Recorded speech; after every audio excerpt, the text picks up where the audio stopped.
Karibuni, asanteni kwa kuwa nami leo. I'm gonna give it a few minutes. That is some share butter, by the way. You have to equip yourself with some share butter. And I just learned recently, I mean, we knew this, but I wanted to confirm. We have, man, I have to get the name of the store, but her name is Mama Amina here in Newark on Halsey. Let me get the name of the store. Afro Ancient or something like that. Let me quickly get that name.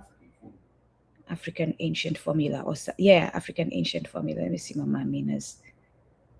Amina. Yeah, Ancient Africa Formula is a store in Newark, New Jersey. You can get shea butter. You can get the clear one is the original, like it doesn't have anything in it. It's clear, like it's not clear, it's white. And then the yellow one has turmeric. So if you have like, as you know, turmeric has healing properties. So I get the yellow one. And you can use it on your lips. Use it all over your body, shea butter. Yes, that's just me digressing because I was getting some moisturizer for my lips. Mama Amina, Ancient Africa Formula, a store in Newark, New Jersey. You can get clothes as well. She does great mad cloth outfits there. So, and if you want to just have a day of going and speaking to an elder who is grounded, who is for our people, you can also go there and get some love. So I'm giving it a few minutes so that people can come in. I mean, there will be a recording, but I also want people to participate. So I'll give it about 5 to 10 minutes. Share in the chat as we wait. Let's use this 5 to 10 minutes to have conversation. How much do you know about AI? Are you embracing AI? Are you against AI? How much do you know in general about algorithms? Yeah, share in the chat. Let's see your thoughts before we start this. To everyone, peace and blessings. Everyone, habari gani, kila laheri, all that. The language I speak is Kiswahili, otherwise known as Kiubuntu. We are renaming it Kiubuntu. Ubuntu is our way. It's the principle that we are guided by. It is our African grounding principle. And therefore, the people of Ubuntu, who we are, speak Kiubuntu because we are embracing Kiswahili as our language of unity. We're going to be referring to it as Kiubuntu. So when you hear me speak of Kiubuntu, it's not a new language. It is us renaming our language of unity, Kiswahili. And I do teach Kiswahili, but right now I'm on break because there's just I'm doing too much, way too much. But if you're someone who wants to learn and reach out for thoughts, currently I have a student who I asked to stop paying for it, and the way we work is before we stopped regular, we were reading a book, and reading is a great way to learn language. I would have him read out loud. I would then read out loud, and I would correct the way he was reading, and that was recorded, and he got a chance to go and listen to those recordings and correct. And you could see improvement. But also, another thing we do is I recently sent him an article, a newspaper article, and he's supposed to read it and then in his own words in English, give me a summary of what he has read. He's going to be using a dictionary. So to do a task like that, you don't really need to master the language. You just need to know how to use a dictionary and know the basics of pronunciation of Kiubuntu. You don't even need to know the basics of pronunciation because you're reading, but to use the dictionary to see, but you need to know the rules, right? How is sentence structure in Swahili? Because sentence structure in Kiubuntu, Kiswahili, is different from sentence structure in English, where the subject appears on the sentence is different from where the subject appears in English. And we can talk about that as far as culture goes, the importance of human and listen, everything, nothing is a coincidence. So yeah, when I do get back to actually committed teaching and language teaching of Kiubuntu, I will let you all know. And if you're interested, you can take those classes. I try to make them affordable because I want them to be more accessible. So yes, I shared a few links, like I said to everyone, if you're just joining, I'm giving it a few minutes for people to come in so that we can have an interactive broadcast.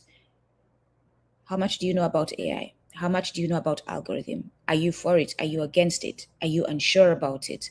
Right? I have links here. Like I said, I was fast inspired by the book written by Meredith Browsard. I encountered it through one of my courses I was taking last semester, Race, Crime, and the African American Experience. And the course focuses on surveillance, over surveillance, how technology is used to surveil us, and criminalization of Black people. And this is what we'll be talking about today. How technology is used to continue pushing it. In fact, it's worse now because computers don't have minds. Computers do not include context. And in fact, they are unintelligent, just as the book says, artificial unintelligence. And without human control of computers, self-driving cars, she talks about that. It's a dangerous thing. People talking about, oh, I let go, I drive hands-free. No, because that computer does not have context, and it will not know that that's a human being or a tree. And they've been accidents to prove this, and she talks about them in the book. So we cannot rely 100%. There's no such thing as technology that is intelligent. And we as human beings who are intelligent should know that. It says a lot that we are actually out here believing that technology can be intelligent and that it's not programmed by intelligent human beings. And these white people have us fooled to believe that. I digress. All right, we have 3 more minutes and I will start. I guess as I wait to start, I can talk about the admin stuff as we wait to start. Yes, I never say this, but subscribe to the channel. Subscribe to the channel. It helps us reach more people. Subscribing is going to help me make an income out of this. The more you subscribe, 10,000 plus, I can generate a decent income. It would be nice to be able to make an income out of this and focus a larger percentage of my time to doing this work, reading. Like right now, I'm reading a book, My Country, Africa, by, it's an autobiography by Andrea Blouillon. She's Congolese. And in the book, like, I'm finding out stuff about Congo I didn't even know, like you think, anyway. So I'm reading it so that in June we can have her daughter, I believe, or her granddaughter come on and talk to us about it. Things like that. And it's a huge book. So you need time to read books. And it's not the only book I'm reading. And I'm in class reading books. And I am still trying to finish. I'm not trying. I am on my way to finish Urugu. And we're going to talk about Urugu in a minute. So subscribe to the channel and like and share this broadcast and other broadcasts when you watch them. Share your thoughts, commenting, having conversation in the recorded broadcasts also helps the channel grow and have more viewership. And again, we're talking algorithm today, so you'll understand how all that works. I'm not getting into details because I'm not a computer scientist. I'm not getting into details because I'm not a data analyst. So, but I will give you enough tools for you to go down the rabbit holes. For example, the resources that I just shared that you should use. When time permits me, my pod is called AIWH. B stands for Artificial Intelligence, Wise Human Beings. Mr. Savage, I want to hear your thoughts. And you know what? Maybe I should bring you towards, if you want to come up and chat, let me know. I can send you the link and you can come in the studio and let's chat after I finish the presentation. Oh, yeah. There's another brother who was saying he would like to be a part of the conversation. I wish he's busy. He's, I think, doing a broadcast as well this morning, a class on AI. It would have been nice to be able to bring him up in studio. But yeah, Mr. Savage, let me know. I'll send you the link. Just let me know in the chat. Just say, yes, I want to come up. And after I finish the presentation, and you got to remind me because sometimes I have to keep my mind in a certain space so that I don't forget what I'm presenting. And therefore, I may forget something else like bringing you up in the studio. So remind me if you do say yes. It would be nice to hear your thoughts. And you can share yourself about your channel, your pod. If you value the information I'm bringing, the information this channel brings to you, contribute financially through our membership program. I think it starts at $3. We have some people, and I thank you to those who have joined as members. Thank you to those who contribute as members. I appreciate you. So, like I said, I believe the lowest amount is $3, which is very much appreciated. Listen, if a million of us give $1, that's $1,000,000. We don't understand the power of cooperative economics, and we don't need to push our wallet. We just need to give a little and ensure that others in the community are giving just a little on everything that we do, and we're going to be a power to reckon with. So, for example, if my 2,910 subscribers today, like if you gave $3 a month, that's 8,730. Nduku does not have to go to a 9 to 5. Nduku can focus on this. Nduku can continue bringing you guests. Nduku can continue reading books and talking to you all about what she's finding out. All right. Nduku can actually implement the things that she talks about here, that communal living. She can build those spaces. We can buy land. We're making it communal. We can all use that money to buy land and start building communal spaces for our people. Why do I ask, right? Why am I asking for financial support? Why am I asking you to subscribe? I ask because I need the financial support. That's the basic. It's good to have an income in this capitalist system. That's the basic reason, the number one reason, right? I ask because the information is valuable. The information we give you here is valuable. I ask because this is the work I'm doing to make a living, and my audience is who pays my salary. You're essentially my bosses, right? I ask because I want to inspire you all to move in a communal way, to show you how powerful it is if a multitude gives just a little, right? So that's also part of it. I want to show you that we can actually make a difference if we give just a little, but we move in a cooperative way. So I ask to inspire you as well. I see we are at 10:13, so I'm going to get started. The reason I brought this is because I'm going to say today, unapologetically, that every Black person, every WanaUbuntu, every African must read Yurugu. Whether you believe you came from Africa or you came from the moon, you must read Yurugu. You must understand our enemy. You must. This book is going to make it so that when you read something like artificial unintelligence, you're not like, yo, what's wrong with these people? You understand what's wrong with these people because Mama Marimba Ani has told you what's wrong with these people. Okay? So, just saying.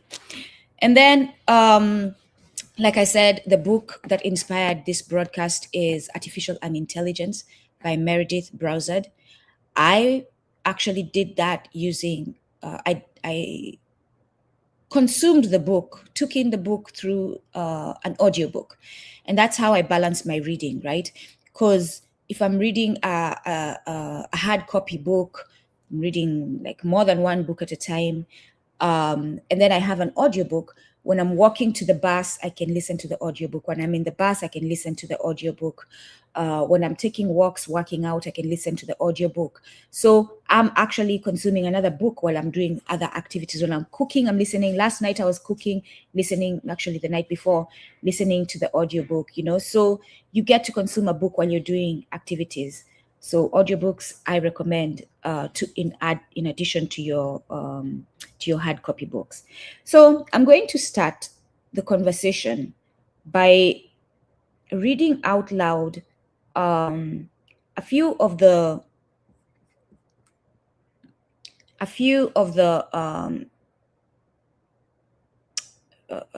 we call them snippets, paragraphs that I took out of the book, right? Because when I do audiobook too, you'll see me, I'm walking out, I'm listening to the audiobook, and then I'll stop. And then I'll be like, clip, and I'll either write my thoughts on what she said, or I'll write exactly what she's saying so that I can remember that part, because I can use it for a teaching moment like this.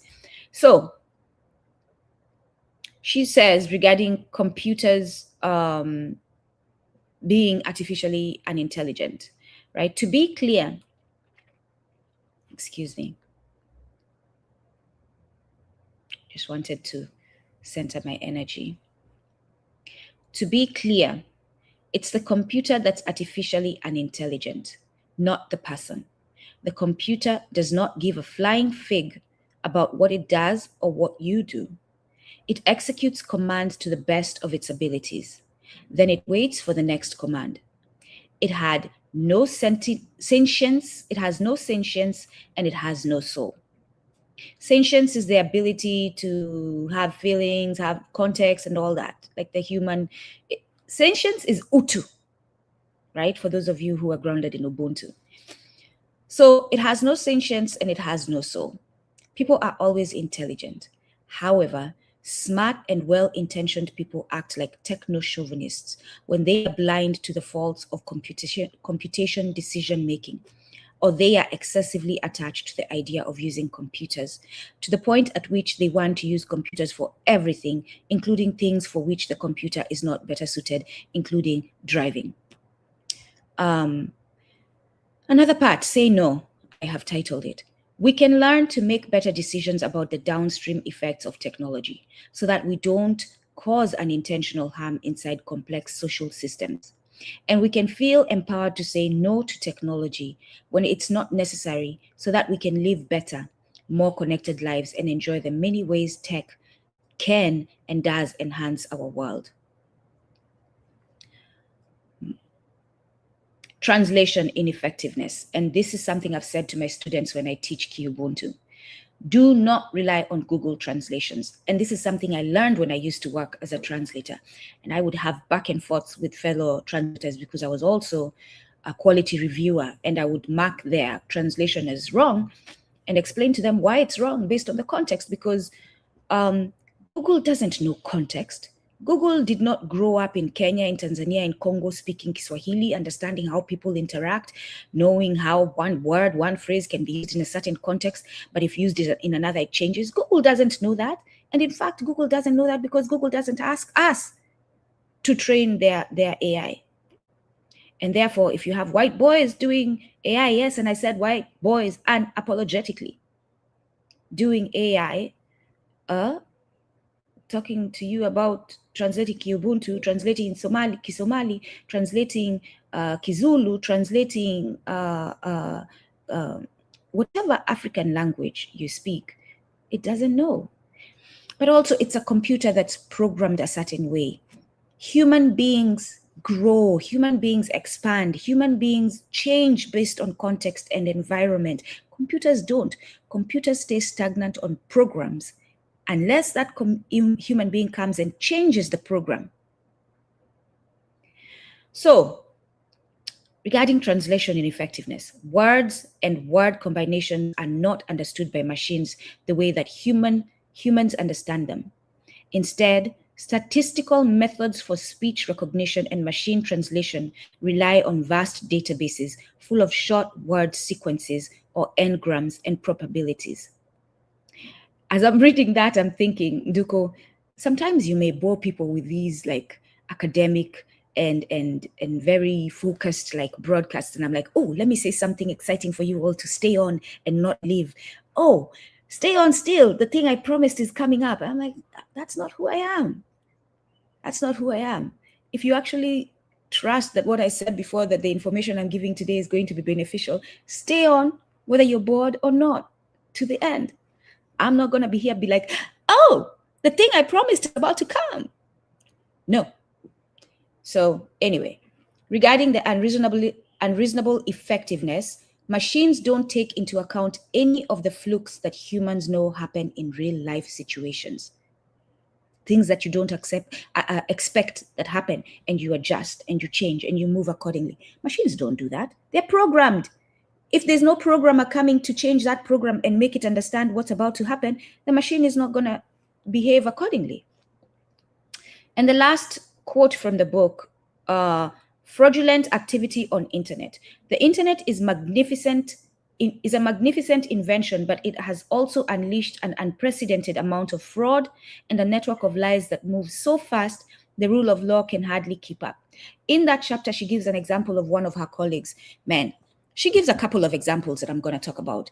If I forget after I talk about this colleague, remind me to talk about the colleague who creates a program in 2 minutes to hack a voting thing that was going on. So this colleague was shocked that we, the people, actually believe the lies that they put out. They put them out as lies, knowing they're lies, knowing that it's not fact, it's false information. These programmers put it out,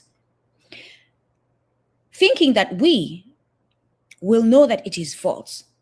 We're talking about the ones who are not malicious, right? Because there's different kinds of people. Just like in society, there's different kinds of people. There's different kinds of programmers. So when he realized that people were actually believing through the comments and everything of things that they post, he said to her, yo, why are these people believing false information? And she said, yo, yeah, this is the society we have. People are not, we don't have the intellectual, she didn't say this, this is me saying, discipline, and they don't have the intellectual commitment to truth to actually investigate what they're reading. They just regurgitate. They take, and they just spit out whatever they receive. And now, especially in the day of AI, I get so disappointed, and I need to have more grace with this. When people I know better send me something talking about how it seems true, and I'm looking at it, I'm like, this is AI. Clearly it's AI. How did this person not see that this is AI? I digress.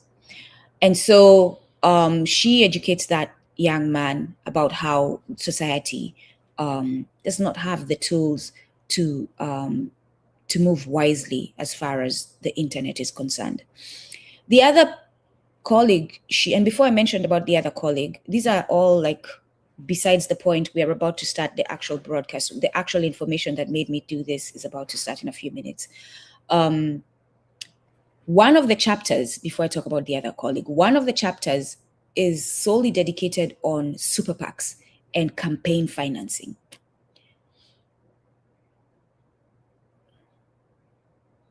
These people are basically committing crimes on a daily basis under legal protection. Citizens United has allowed for that. Just to say a little bit about it, me as an individual, I am checked by law, so-called law. I cannot contribute to a campaign to a certain extent. There's a limit, and I believe it's 20-something thousand, 26-something thousand. I cannot give a campaign more than that, me as an individual. But Citizens United decided that organizations are people, right? So they have human rights and all that. They have rights to operate. And one of those rights that I, as a human, do not have is that a super PAC, a lobby firm, can contribute to a campaign as much as they want. There's no cap to how much they can contribute. There's no cap. This is why you see Elon Musk working in the White House, because there's no cap to what he can contribute to Donald Trump. Because he's not operating as Elon Musk, he's operating as Tesla as far as campaign financing. He's operating as Twitter, X. He's operating as corporations, the different corporations that he has. And therefore, through them, he can give as much as he wants. Here's how also individuals, conniving American individuals, can contribute past the limit that an individual has been given. If they contribute to that super PAC or to an organization, they can contribute as much as they want. Like the stuff that she reveals in that chapter, a lot of you know that is happening, but it's insane that we actually sit and talk about, oh, you have to be a law-abiding citizen. You have to be a law-abiding citizen, while the governance system is not law-abiding. The presidents are not law-abiding. The congressmen are not law-abiding. The police themselves are not law-abiding. So why are we out here being fooled with this law-abiding nonsense, especially when it comes to fighting for our liberation? And when Nduku is out here talking about we must break laws to liberate ourselves, everyone is looking at me like, did she actually say that out loud in public? Hell yeah, she said it. Because it's the only logical thing. Anyway, again, I digress. So the story about the other friend of hers. Chicago, Illinois. Yeah, I was trying to remember the state that Chicago is in.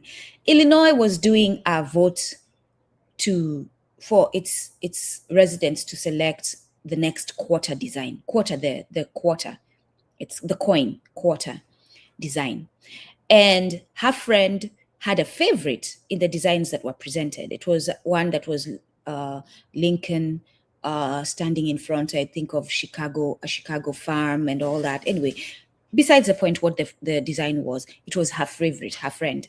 And she's a programmer. So one day while she was at work, she decided she's going to create a program that makes it seem like hundreds of people are voting for that coin. But it's a program that's voting for that coin. But those who are going to be looking at the results are seeing it as many people are voting for that coin, like actual legit people are voting for that coin. She created that program in less than 2 minutes. Meredith shares. This person, while at work, decides that, I like this.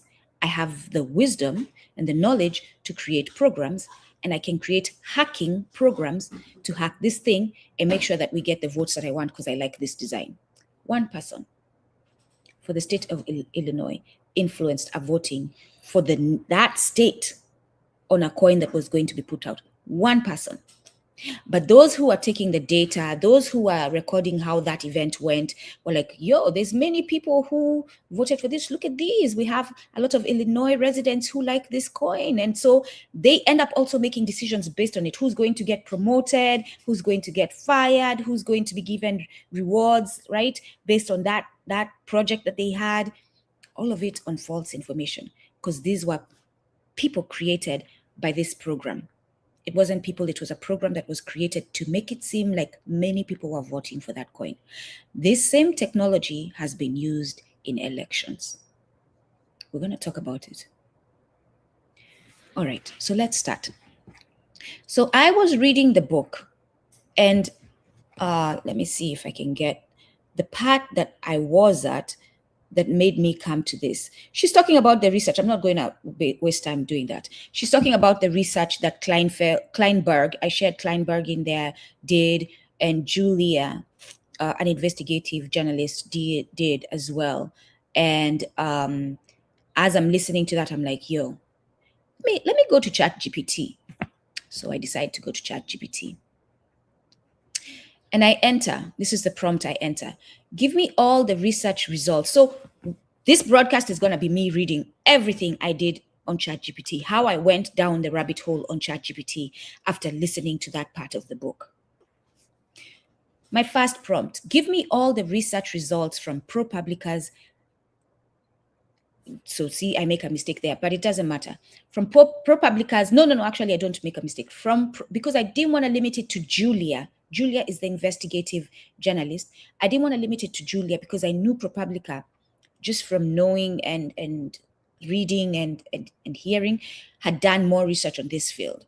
So I wanted to tell me any other researcher outside of Julia who had done, any other investigative journalist working for ProPublica who had done the research. So I didn't limit it to names. So give me all the research results from ProPublica's and John Kleinberg's research on algorithms. Every single detail, even the research results that have been covered up. Be as transparent and give the results with integrity and equity in mind. That was my prompt. Hello, sis. Good to see you. We're just starting, actually, the meat of the broadcast, so you're not late. This is what ChatGPT gave me. The central public controversy around algorithmic bias in criminal justice began with ProPublica's 2016 investigation into the COMPAS risk assessment system and the academic responses from researchers including John Kleinberg. What emerged was not a simple story of the algorithm is racist versus the algorithm is neutral, but a deeper conflict about what fairness means mathematically, socially, and politically. Hold on, y'all. I need to drink some water.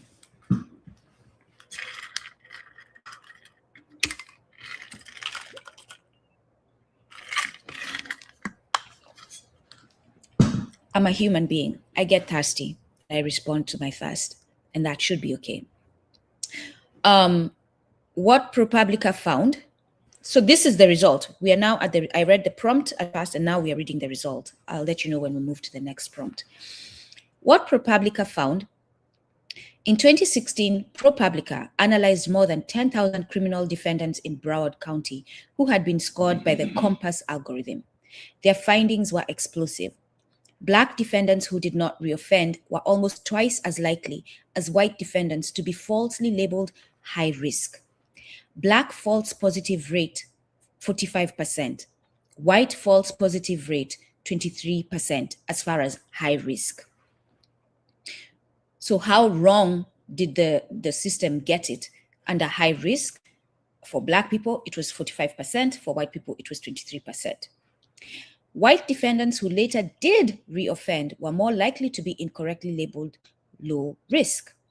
White false negative rate for the measure low risk, white false negative rate 48%. So they get it wrong that white people are low risk, 48%.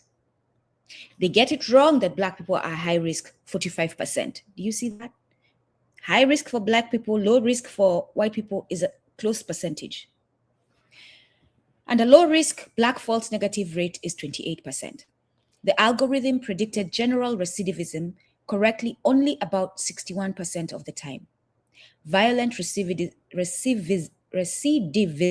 prediction accuracy was far worse, about 20%.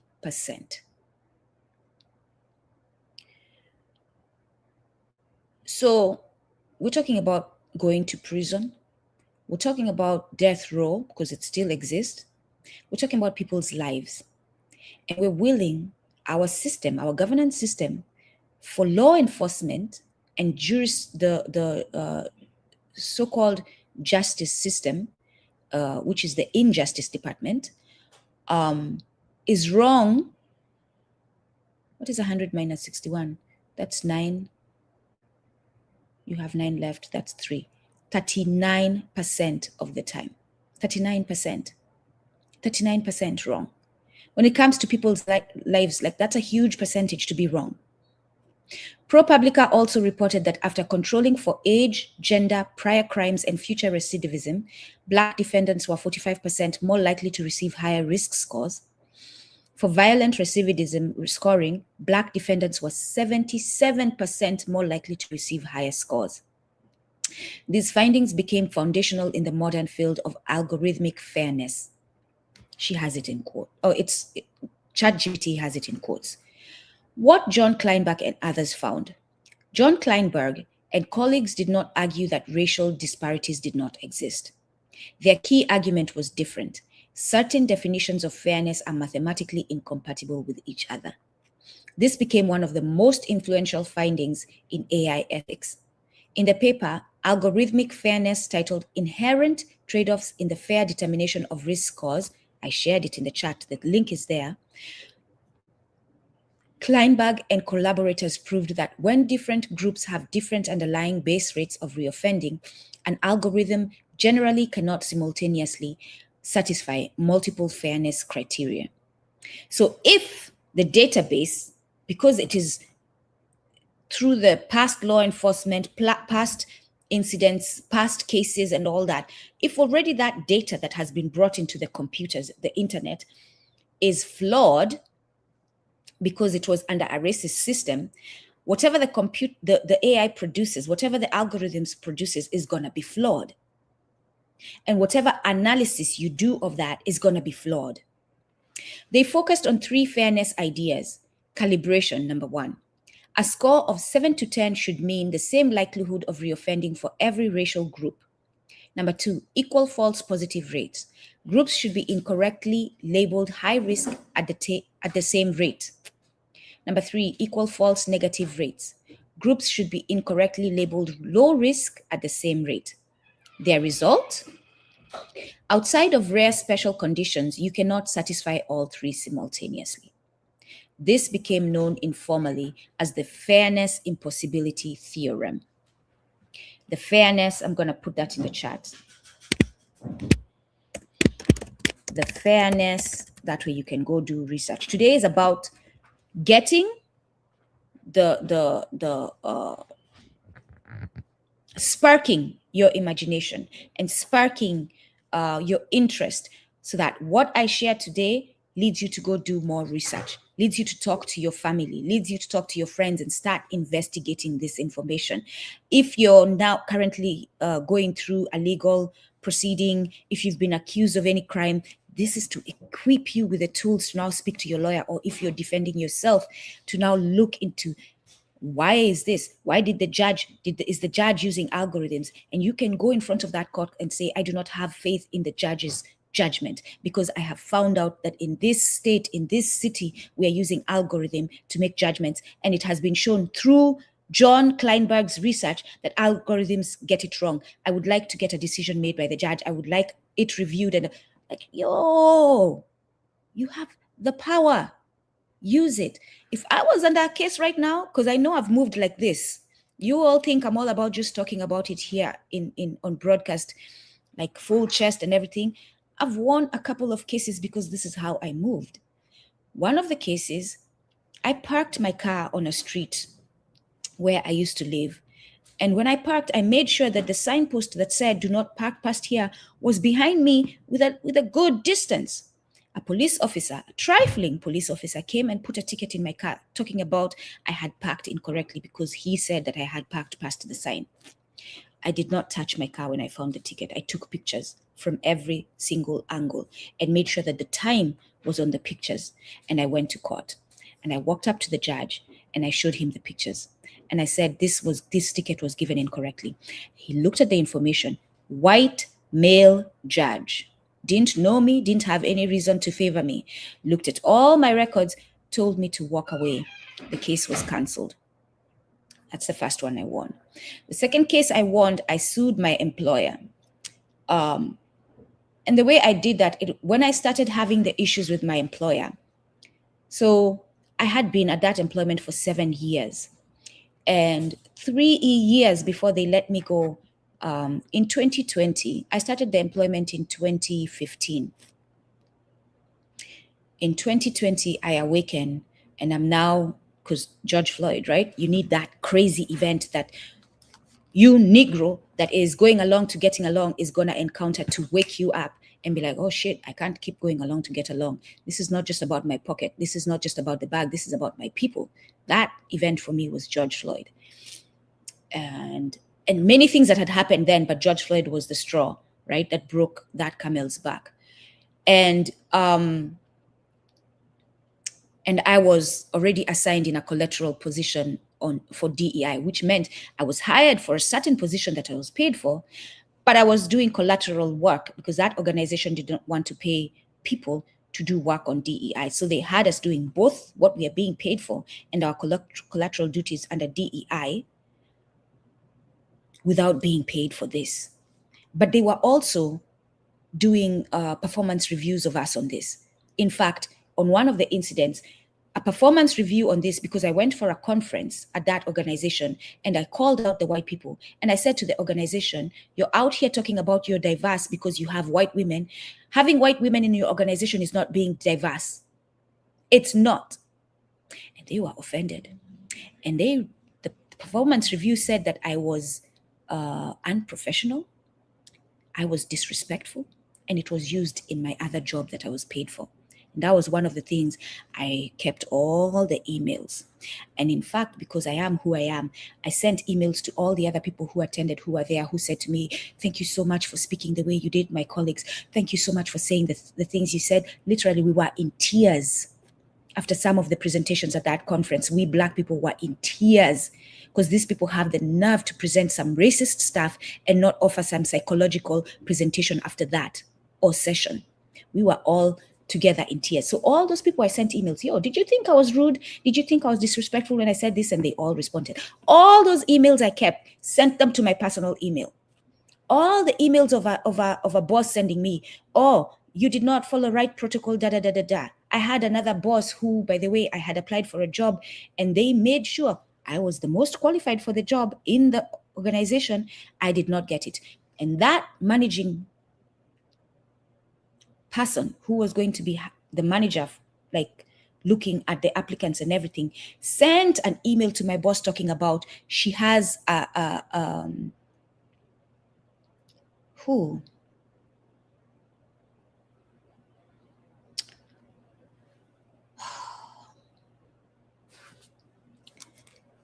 we had two systems at that organization, right? On one system, I had Angela Davis as my avatar. On the other system, I had Ida B. Wells as my avatar. And so this woman says that I have a former FBI what do you call it, subject as my avatar. No, she didn't even say former. She said, I have an FBI subject as my avatar. So I'm called into the office. I'm asked, so this is what was said. So you see, this is the person who will be hiring me. She already has bias. She already hates my guts before she even sends that email, because we've had encounters. So how is that person supposed to judge me fairly when it comes to me being hired with all that bias, right? So I'm called in by the boss and I'm asked, what is this? We hear you. And I'm saying all this so that it all is related. Walk with me, my people, right? Why do you have an FBI subject as your avatar? I said, I have Angela Davis. She was proven to not, like, she didn't commit a crime. The case was dismissed and everything.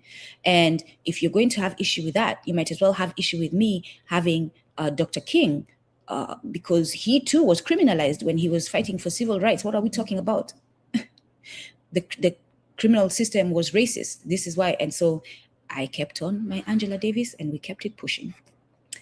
I'm saying that to say, people, you have to defend yourself. You have to speak up, no matter how dire the consequences seem, no matter how great the opponent you're facing seems. They're not great, they're just human.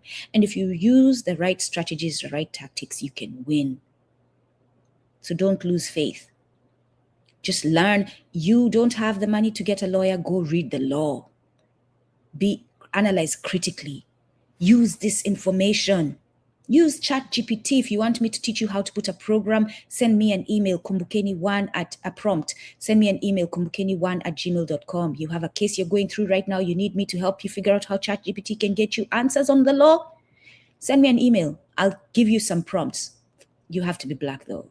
For the white people, I'm sorry. I'm sorry. I see your humanity, but I have limited resources and limited time. I'm focusing on my people now. We continue to the result. So, I didn't even finish. Sometimes I digress so much, I forget. So I was putting in fairness, impossibility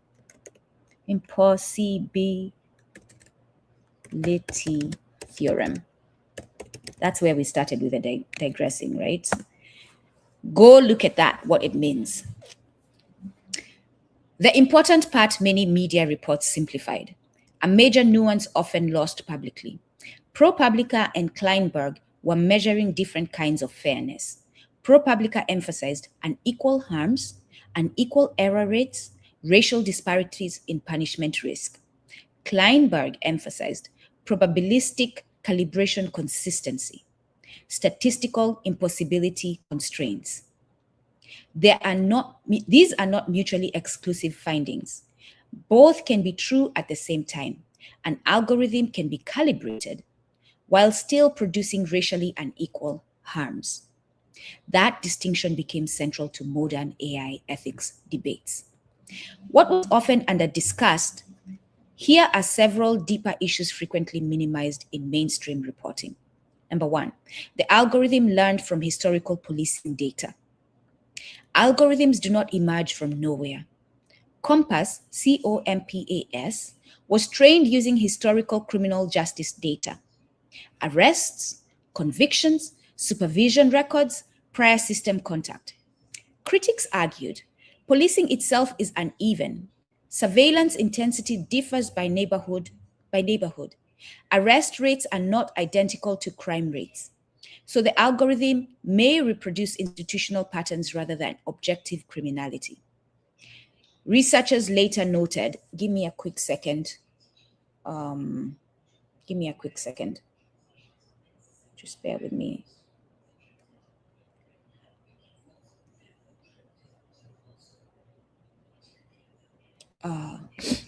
Critics argued, policing itself is uneven. Surveillance intensity differs by neighborhood. Arrest rates are not identical to crime rates. So the algorithm may reproduce institutional patterns rather than objective criminality.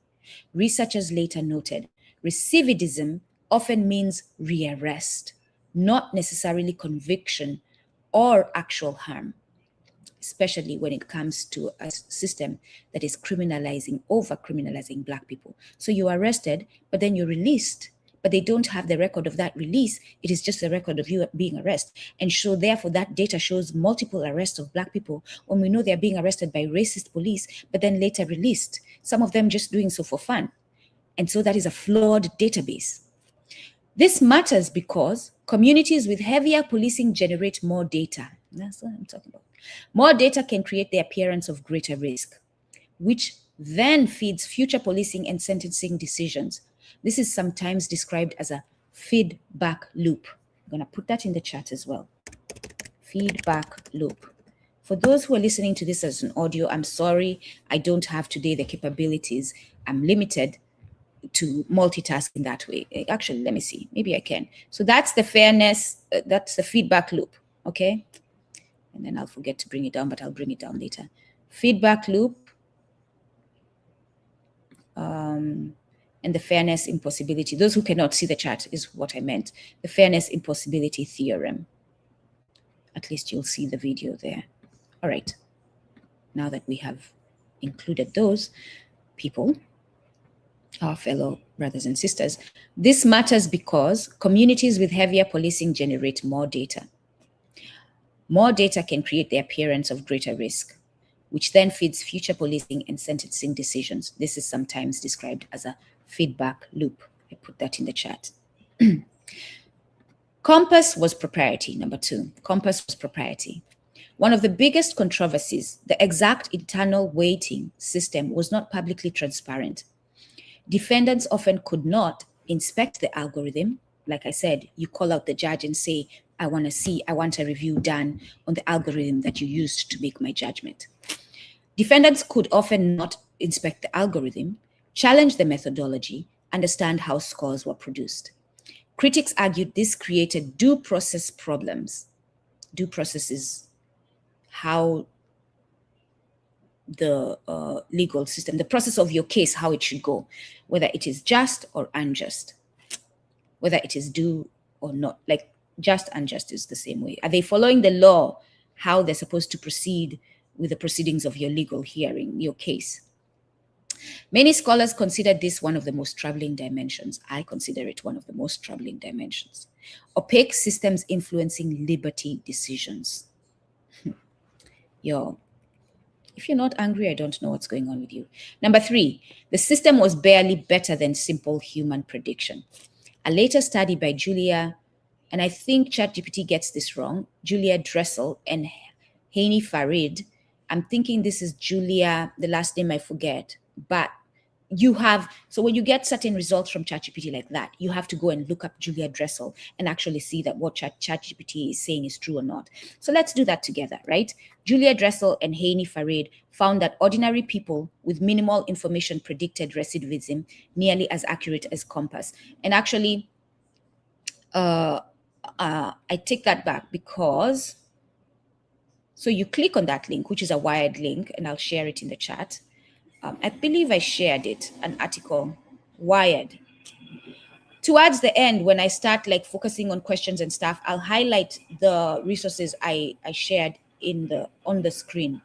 But for now, so you click that and you read through and you see whether the names that are being mentioned are the names that I encountered in the book. The Julia I'm talking about was in the book, right? I want to see if they're the same Julia. The Julia I encountered works for ProPublica. And clearly here it says that the questions, that's the question that Dartmouth College researchers Julia Dressel and Hani Farid. So this Julia does exist. And I'm wrong to think that ChatGPT was getting it wrong. So you just do, that's the work we do to make sure that what we're getting on ChatGPT is actually true. You go and look. And you look and look. If you can't get the answer, you find multiple sources that will confirm that what you're reading is true. That's the lesson today as well, how to use ChatGPT, how to do research in a human way and not relying wholly on computers that are not sentient. So let us, the subtopic, sorry, I need my headphones, but I also need my headpiece. And the two don't work well together. So forgive me. We are on number 3. The system was barely better than simple human prediction. A later study by Julia Dressel and Haney Farid found that ordinary people with minimal information predicted recidivism nearly as accurately as Compass. That challenged the assumption that algorithmic automatically means superior. A lot of you are walking out here acting like computers are superior. They ain't. Sorry, I had to increase the volume on that. Their work suggested age, prior convictions were doing much of the predictive work already. Number 4, ProPublica's data set was later criticized. Subsequent researchers argued that ProPublica made some dataset construction errors. That means that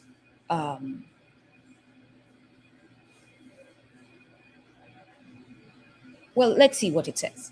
Let's see, it might explain it. One later reanalysis claimed ProPublica improperly handled 2-year cutoff windows, which may have inflated recidivism rates.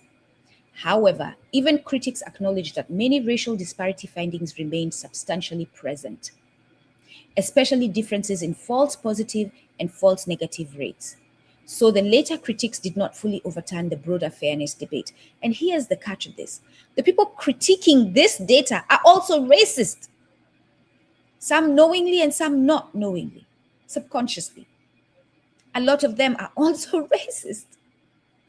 So y'all, again, the importance of us being in all fields and building an African-centered education system, an African-centered everything. We cannot have white people determining how we're going to live and whether things are fair for us or not. We cannot. So the deeper structural question, one of the deepest unresolved issues is this. Can a system trained on unequal social conditions ever become neutral? Even if race variables are removed, explicit racial categories are hidden, other variables may still encode social inequality. And if you know about the American system. If you have not read The Color of Law, this is referring to The Color of Law and the many books like it.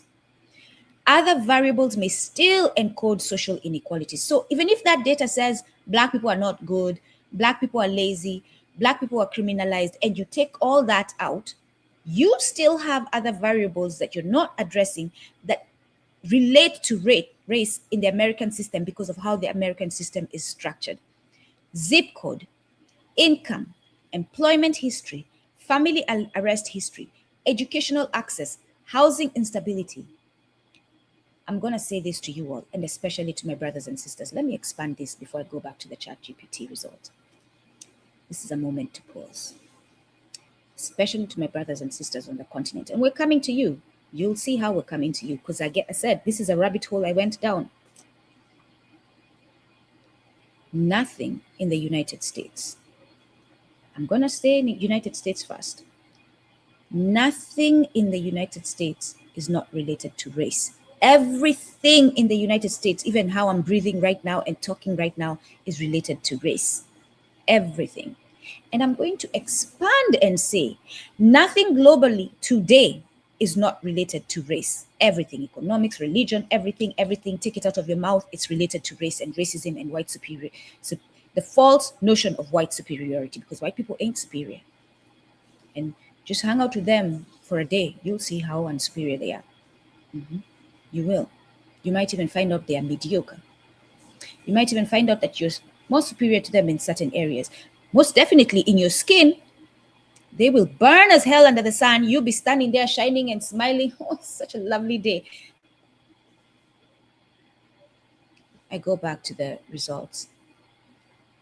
So other variables may still encode social inequality, zip code, income, employment history, family arrest history, educational access, housing instability. Researchers often call these proxy variables. I'm going to put that in the chat. Go down that rabbit hole. Proxy variables. Look up what that is. And if proxy variables can be applied in different contexts, to be specific to this, you enter in your Google search proxy variables and algorithm or algorithmic failures or flaws. you enter that if you want to make it specific to that, right? So this is why critics argue algorithms can inherit structural inequality without explicit racist intent. So even the most well-wishing programmer will, and even if you're black, and now it's different if you're black and Nduku or moving like Nduku or all our elders who came before and influenced Nduku. If you're black and moving that way, you might program that computer differently. Because as you can see, I prompt my ChatGPT differently and it moves accordingly. So if I was programming, I would most definitely program it and say, it is known that American history and American law is inherently racist. I would definitely let my computer know that, my program know that. I would definitely know that all the data that has been recorded and stored in America, every single thing that happens in America is racist. Please avoid that database. Or look at that database with this understanding, I would tell my computer or my program. So someone like me might move differently.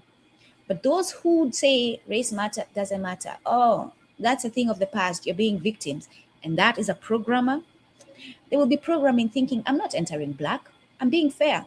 I'm not entering woman, I'm being fair. I'm not entering kinky hair, I'm being fair. But they forget that zip code is racist. They forget that employment practices are racist.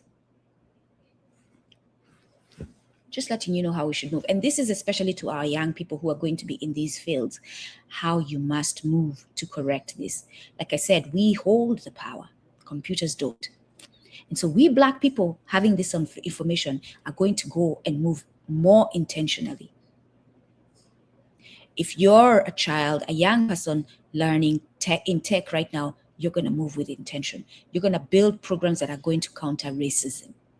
You're going to intentionally build your code that way. And this is how we can do revolution in tech. What has not been proven? There is no public evidence that, and just because there's no public evidence does not mean that it does not exist or is not true. There is no public evidence that Compass developers secretly inserted racist code. Engineers, and like we said, it doesn't even matter if they secretly inserted racist code. I know some trifling white racist person did, but there's another one who did that wasn't intentional about how they were moving, or even a black person, as you have seen. So it doesn't even matter what is being said here, right? There's no public evidence that Compass developers secretly inserted racist code, that engineers intentionally programmed anti-black discrimination, that there was a hidden conspiracy document instructing racial targeting. The evidence supports something more systemic. The evidence supports something more systemic. And I was thinking of doing this. I'll pause there real quick. I'm going to do a broadcast on the system because I realized recently that a lot of us truly don't understand what the system is. We say it a lot, but we don't understand what the system is and how it works. I was inspired by this, to do this by a friend who sent me a job in the same line. The job is in the mayor's office in New York, right? A good friend. And I said to him, I cannot apply for this. I'm qualified, but I'm not applying for this because it's going to take me back where I left. I will be working with the NYPD. I will be working with the FBI. If you're working with the mayor's office, you understand you have to work with law enforcement. And I know Mayor Mamdani's office is not being moved by the interest of Black people's well-being. I know that for a fact. Not because of Mamdani, but because of the inherent nature of the United States government system being racist. And that you will not move to better the lives of Black people and not be retaliated on. So I know that job would be stress. And even beyond that, I know from having been a DEI person that to move the way DEI is required is frowned upon by them. That's how I lost my job. When I point out white men, they'll be upset. When I point out that something in the office they did was discriminatory, they'll be upset. So again, I'll have that headache again. what I will be doing, what they're saying they'll be doing is not really what they want to do. It's what they want people to see them doing or to think they're doing. So that's the system. You think you're working for the mayor's office, but no, you're not just working for the mayor's office. You're working with the NYPD, you're working with the FBI, you're working with all the organizations in New York. If you don't think that, every single business, and you have to move accordingly so that the mayor does not lose their support. So let's not be sitting here talking about, you work for the police, you're not nice. Yes, to some extent, if you're working for the police, it's different than if you're working for Apple, but it's all the same. And especially when you get into lobbying and super PACs, the organizations are worse. The private organizations are worse as far as crimes against humanity. The evidence supports something more systemic: statistical disparities, embedded historical bias, unequal institutional conditions, conflicting fairness metrics, opaque government. The government is not transparent. Claims beyond that move into speculation unless supported by verifiable evidence. And now I'm asking you all to take the information we're getting today and go verify it. Get verifiable evidence. The most important lasting findings were: the Compass controversy permanently changed AI research because it showed, and it hasn't really, but it has, and today we are making sure it has, algorithms. Number one, algorithms can reproduce social inequality, and they do, absolutely do. And wait until we get to Africa, because we're getting there. Objective systems may still produce unequal harms, so there's no such thing as objective systems. Hell to the no. Mathematical fairness definitions can conflict.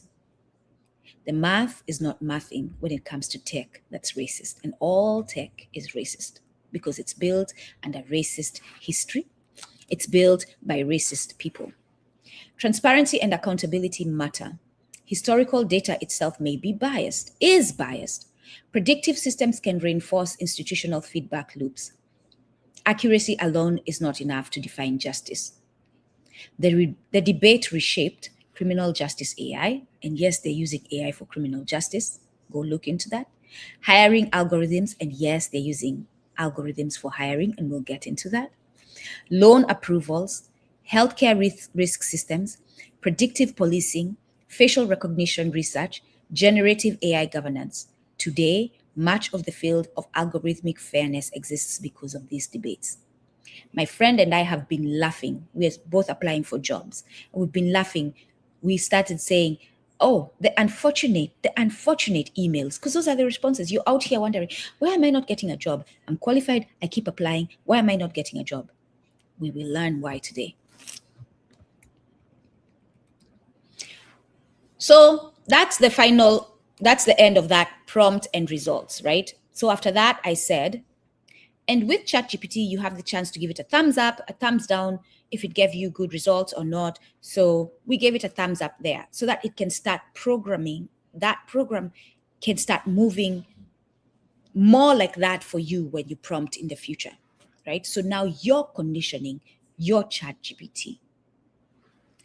So I went to the next, I had read that. I said, okay, let me ask another prompt. I said, this is a prompt. Show me all the research results available on how algorithms, and by the way, I'll say this, if you want, and this is only for WanaUbuntu, and I have ways of finding out if you're WanaUbuntu. And for those who are WanaUbuntu, when I use those ways, be patient with me because I have to know if I'm actually talking to a WanaUbuntu, an African, a Black person. So when I vet you, when I ask you questions, be patient with me. But if you're a WanaUbuntu and you want these results, you want me to give them to you, like I'll put them on a Word document and send them to you, reach out to me at kombukeni1@gmail.com. I will send them to you. Send me your email, like send me an email with the email you want me to send it to you. I'll send it to you so that you can have record of this. And you have to remind me because I have a lot going on, right? This is a prompt. Show me all the research results available on how algorithms are used in employment and what their effect is. Using the same guidelines above, remember I told it above to move a certain way, and find if anyone has used the above research results to back up their research as far as employment practices go. That's my prompt. It came back and said, ChatGPT, research on algorithmic hiring and employment screening has exploded over the last decade because employers increasingly use AI and automated systems to filter resumes, rank candidates, analyze video interviews, assess personality traits, predict job fit, estimate retention risk, automate rejection decisions. The findings from these studies parallel many of the concerns raised in the ProPublica Compass investigation. Historical bias embedded into data, unequal error rates, opacity, as in opaque, proxy discrimination, mathematically conflicting fairness definitions, institutional feedback loops. And yes, many employment researchers explicitly referenced or built upon the algorithmic fairness work associated with John Kleinberg, Solon Barocas, ProPublica era fairness debates, and the broader AI ethics movements. John Kleinberg is already shared above. This is another person that go look them up. They mentioned who has done research on this. All right. And then you can look this up if you want to go see if they have records of these debates. Fairness debates. Right. The core employment research findings. Number one, algorithms often reproduce existing workplace inequality. One of the strongest recurring findings, hiring algorithms frequently learn from past hiring behavior. If historically hiring favored men, white applicants, elite schools, uninterrupted employment histories, certain speech patterns, certain personality profiles. Actually, let me pause there and talk about elite schools. One of the things I was holding my employer back then accountable as far as DEI was we had looked, because that's who we are. Like when we decide we're doing something, if Nduku is involved, it's going to be done, right? As long as I have the resources, it's going to get done. And one of the things we did, the Black Employee Resource Group, we the leaders of that group, we went into records in that organization of hiring, how they structured their hiring, who they were hiring, how they moved as far as going to recruit and all that, right? Recruitment policies, recruitment programs, all that. And we found out that majority of people hired at that organization were coming from a certain university in Virginia. Like a good percentage.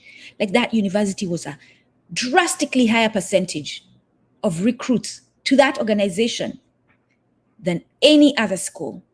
For many reasons, for those who know, you know, for many reasons. So when we're giving you this data, like, don't think it's not affecting you. Like, you've been sitting at that employment place wondering why you're not being hired. You've gone to this school wondering why you're not being hired. Because you went to Montclair State, and they ain't trying to be looking for no Montclair State because they have certain bias against them. They forget about Montclair. At least Montclair State is now renowned. Essex County, right? It's a good school, but we know we're working with a hierarchical system, and they look down on Essex. Why? Number one, where it's located. It's in Newark. Just that zip code already is rating it as lower. Algorithms and racist bias. If historically hiring favored men, white applicants, elite schools, uninterrupted employment histories, certain speech patterns, certain personality profiles, then the system may internalize those patterns as signals of success. Researchers repeatedly found that neutral training data often encodes social inequality. The employment literature directly inherited this concern from earlier criminal justice fairness debates. Number two, John Kleinberg and colleagues directly studied hiring algorithms. One of the foundational papers was, and I'm going to put that in the chat.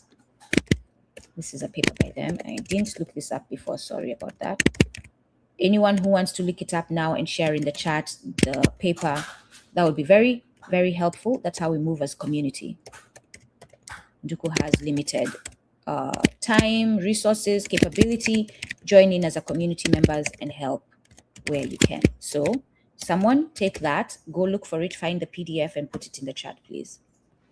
That's a paper that was written. Mitigating Bias in Algorithmic Hiring, Evaluating Claims and Practices by John Kleinberg, Solon Barokas, Manish Raghavan, and Karen Levy. Actually, you don't need to do that because ChatGPT gives you the link, but I may need to because this link, perfect. So I'll help whoever decides to do this. I'm going to review and say, no, I don't want all cookies and I have to do that. No, don't do my cookies. Don't do, no cookies. Let's not do that. Only where necessary.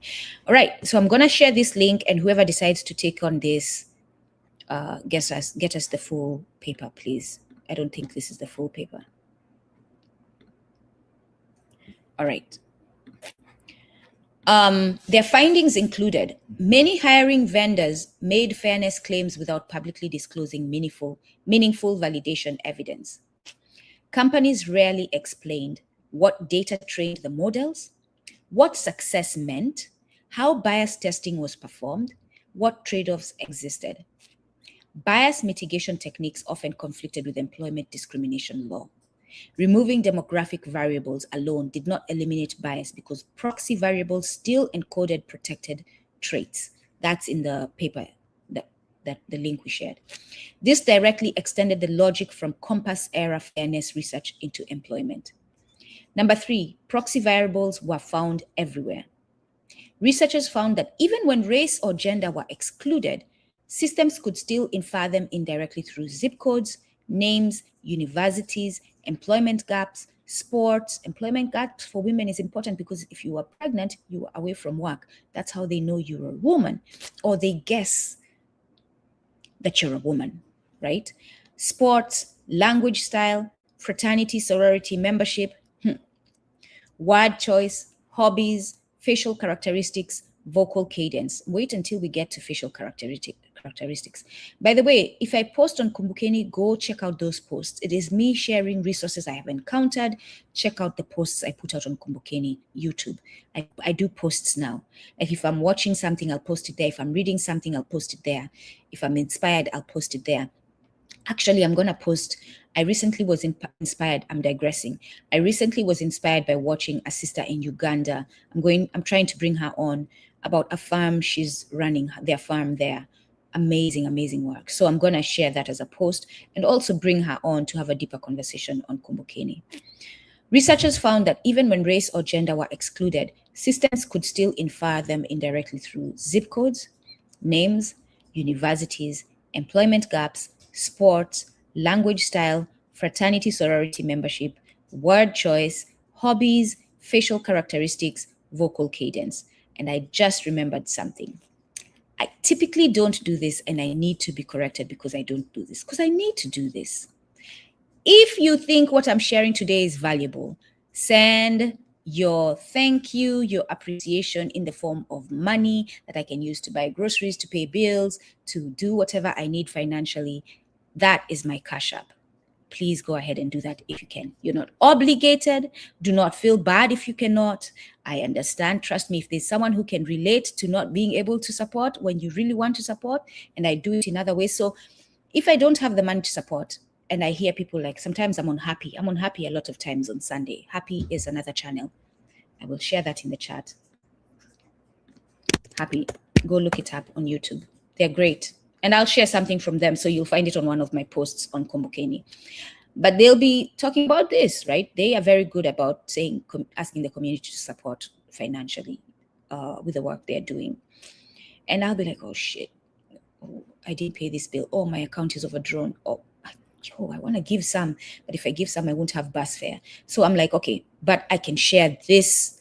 I can subscribe, I can like, and I can share this video with many other people. And that's how I'm going to support them, because that request they make might land on someone who has the money to give, and they might give even more that it will cover me as well. So even when you don't have money, that sharing, that liking, that supporting, that commenting, all of it is valuable. All of it can be translated now in this economy into dollars. So do not undervalue yourself and what you can do to support. This became one of the biggest findings in employment AI research. Example, Researchers studying 709,000 resumes found significant amounts of gender information embedded throughout resumes, even after explicit gender markers were removed. Certain names are feminine. Certain names are feminine. Which man is called Mary? Which man is called Anne? So that computer knows that Anne is a woman's name. It has been programmed to know that because that's what data says. Data that has been input into computer systems, into databases by human beings, intelligent human beings. Again, computers are not intelligent. Programs are not intelligent. Software is not intelligent. Human beings that program and code these things are intelligent, and they transfer their intelligence into them. The computers don't take it on. They just move as they should, or as they've been programmed to. So 709 resumes found significant amounts of gender information embedded throughout resumes, even after explicit gender markers were removed. This mirrors the compass debate. Removing race does not necessarily remove racialized patterns. Number 4, resume screening systems produce high false negatives. Many qualified candidates are filtered out before humans ever review applications. Recent research described this as algorithmic friction. I'm putting that in the chat. Go look it up.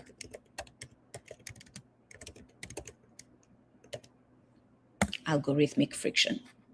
Researchers found keyword-based systems reject qualified candidates because wording differs from expected patterns.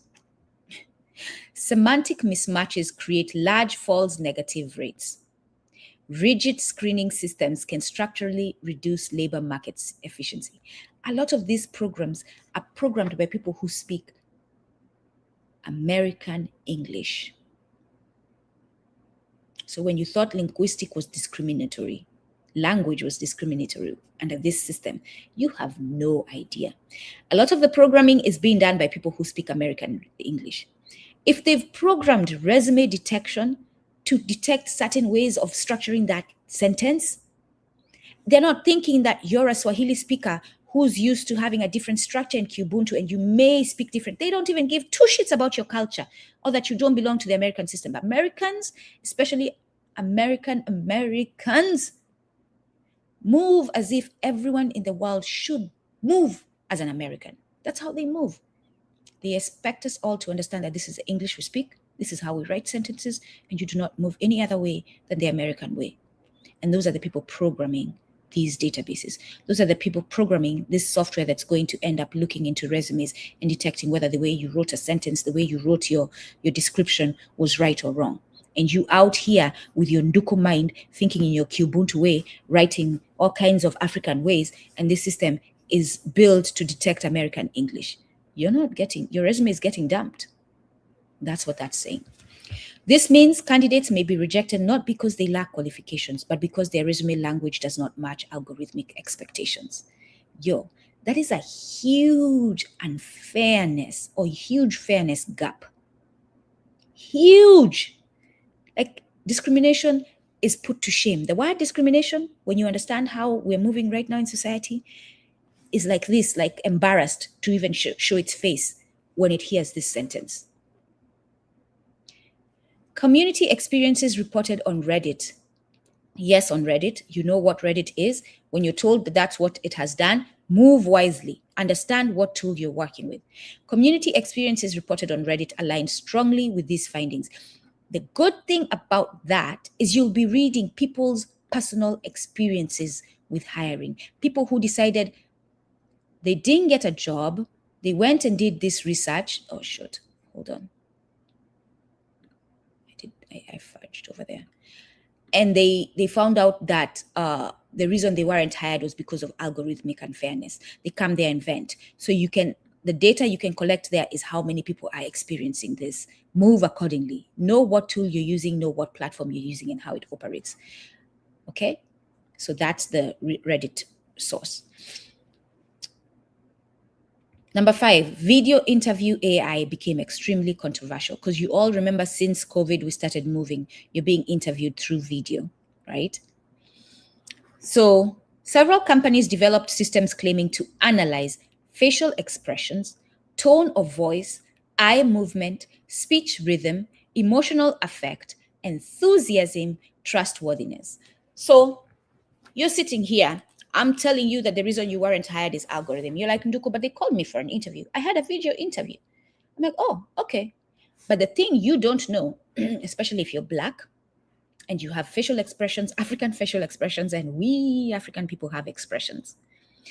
And they're not going to judge that video based on them sitting there and interviewing you as human beings, because we have dunderheads controlling the world today who believe that computers are more superior. Oh, actually, that's Nduku's term. Meredith Browsard calls them techno-chauvinists. That's what they're called, the dunderheads, who move as if computers are superior to us.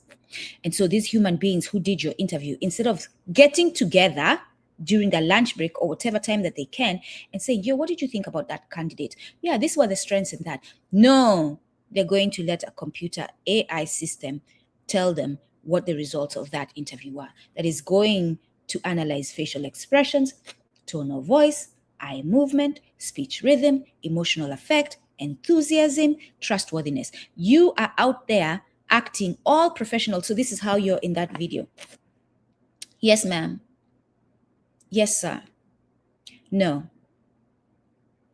I have worked here. Yes. So I'm doing that thinking I'm being respectful.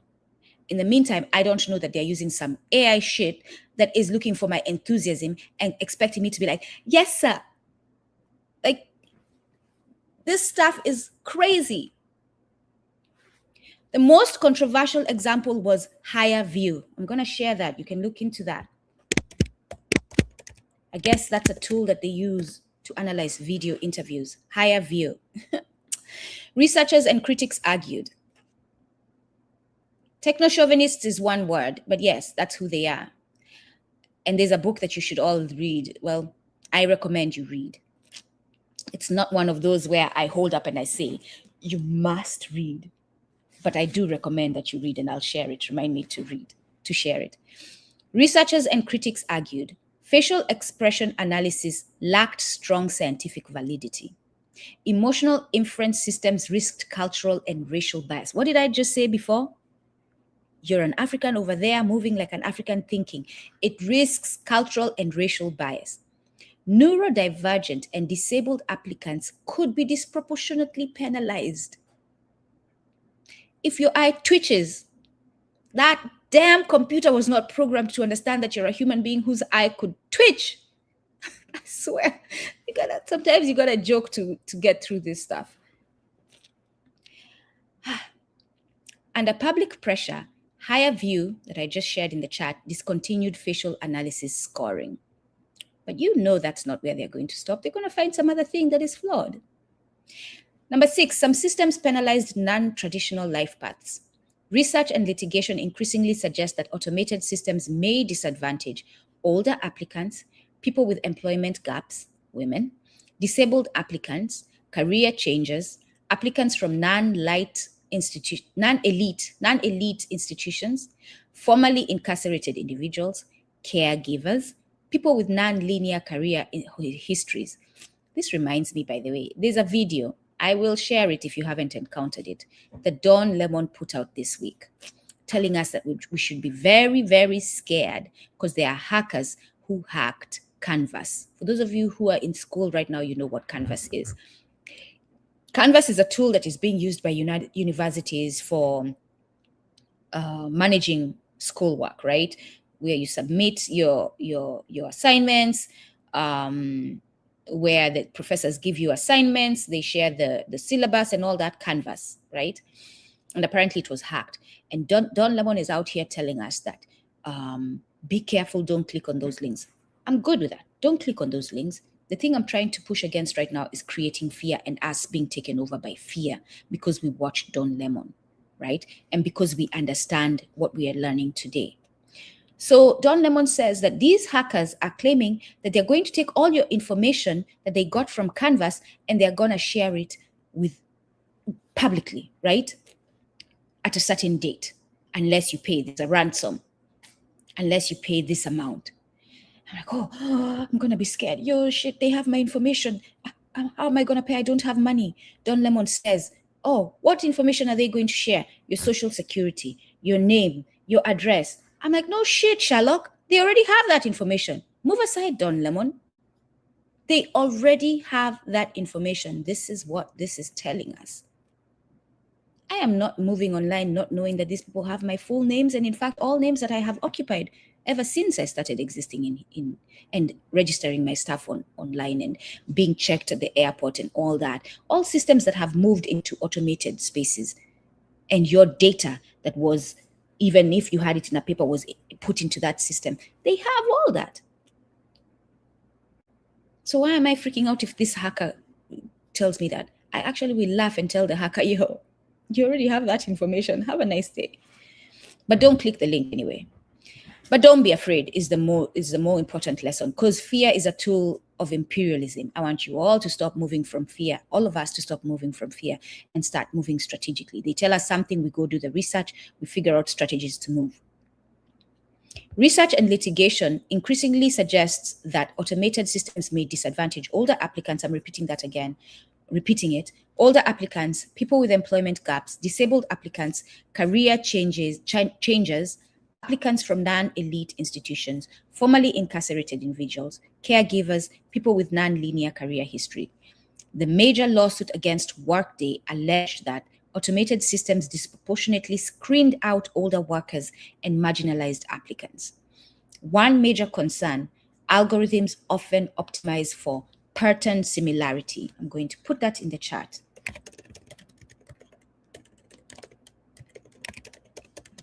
To previously successful employees. So think about this, y'all. The American system has been racist. And once upon a time, it was only employing white men. And then it brought in black men. And then it brought in white women. And then it brought in black women.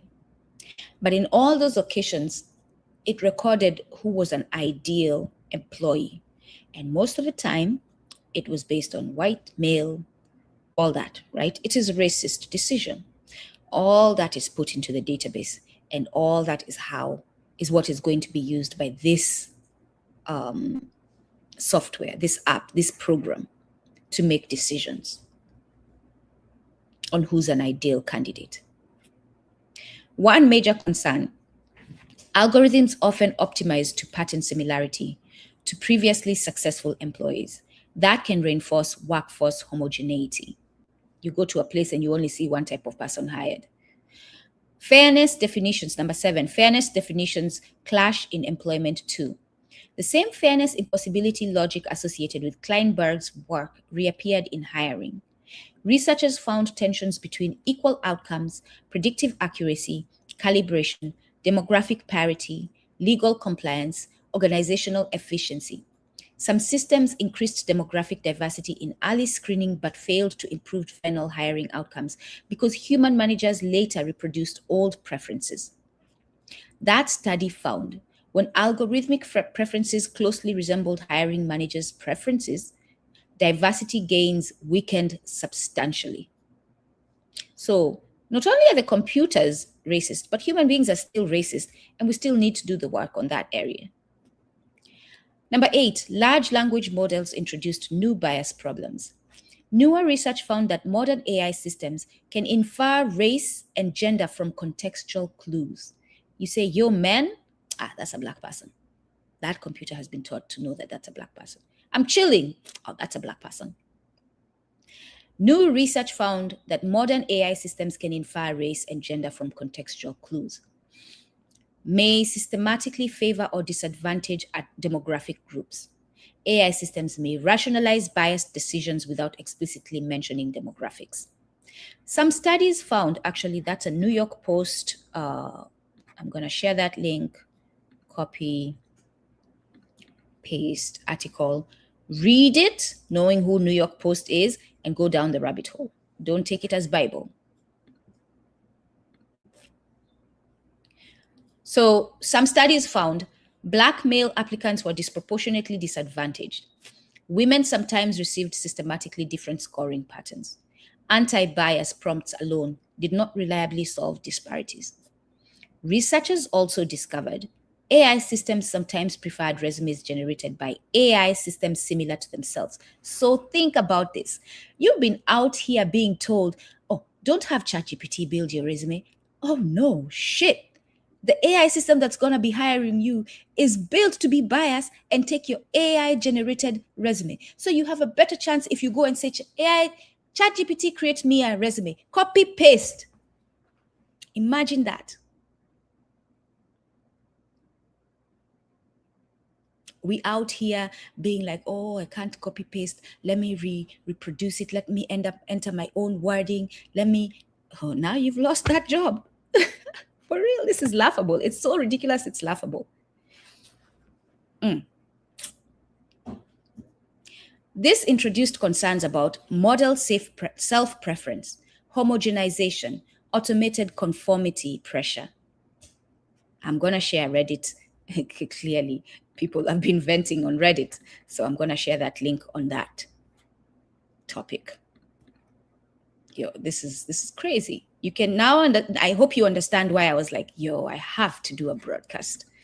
I have to do a broadcast. I cannot not do a broadcast. I'll be failing my people if I don't let them know what I'm finding out. So here we are today. Number 9, transparency is one of the biggest unresolved problems. And we all know that. You ask people to be transparent, even in liberation movements, and they have clutching their pearls. How dare you ask me to be transparent, Nduku? You're so unreasonable. A repeated finding across studies, applicants often do not know they are being scored algorithmically. By the way, for those of you, I know my brother Oladele, if he's watching, is somewhere laughing. She's so dramatic. This is my style of communication. I am dramatic. That is who I am. I'm a dramatic person. You don't like it? That's okay. I don't have to follow your pattern of communication. This is my communication style. This is who I am. I'm not making apologies. A repeated finding across studies, applicants often do not know they are being scored algorithmically. How many of you in the chat, please, if you did not know you are scored algorithmically when you apply for jobs, just enter the what do we do? Enter 1, the number 1. If you did not know that you're scored algorithmic, if today is the first day you're finding out that hiring processes use algorithms, and you as an employee, as an applicant, is being scored algorithmically, please enter 1 in the chat if you did not know this information before. My brother, I'm sorry. Yeah. But this is don't feel bad, right? I'm empowering you today. You are powerful as hell right now because you know, and you're going to move accordingly. A repeated finding across studies, applicants often do not know they are being scored algorithmically, cannot challenge decisions, cannot inspect the models, cannot understand rejection criteria, unless you're Nduku and you want to send people an FU email and you let them know that you know, right? Researchers repeatedly warned, opaque systems create accountability gaps. This was one of the strongest parallels with the Compass controversy.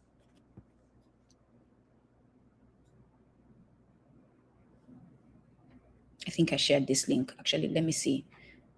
It's a resource being given. Yeah, this is the one I shared and said, someone go get the paper. Let me just see if I can get the PDF and just share it because no one has shared it since I asked. Yeah, I did get the PDF. Because if I'm going to be going beyond an hour, I might as well just pause and do this. The title of the paper is Mitigating Bias. And by the way, my advice to you all, when you're doing research, when you're getting online stuff, save it. If you have the money to buy hardware that you can download it onto that's not connected to the internet, do that, because any day they could decide to build a program that corrupts the internet and takes away everything on your computer. Like I told you, there's a woman who actually sat in her office and under 2 minutes created a program that sabotaged an Illinois nation, like whole statewide voting event. So do not trust the internet at all.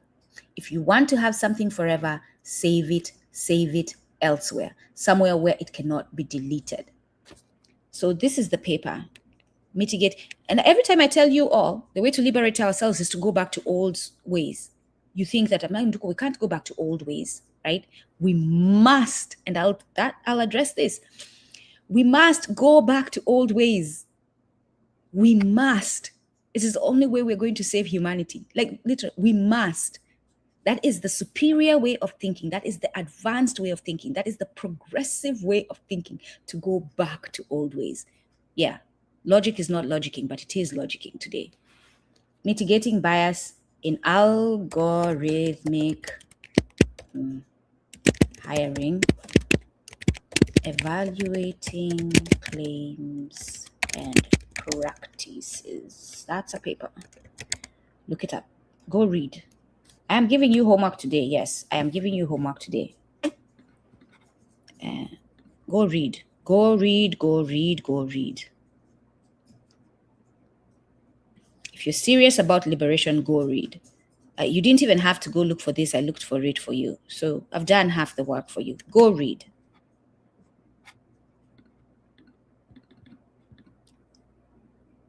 While I'm on that topic, I will share a story. I want to make sure that the link I shared was the correct one.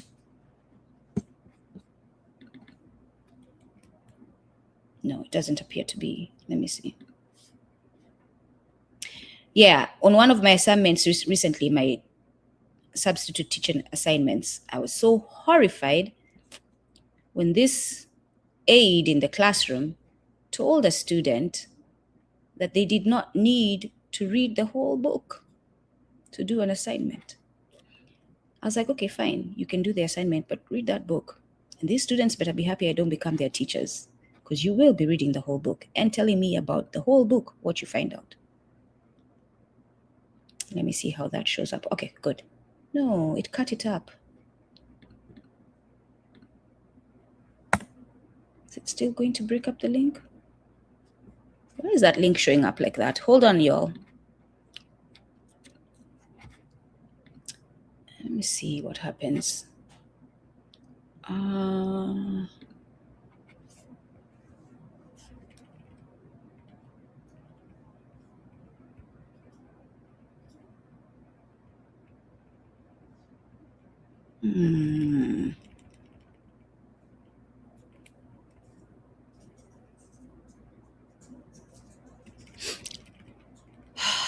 Sorry, y'all. Let me just create a folder to store this, and we'll call it algorithm.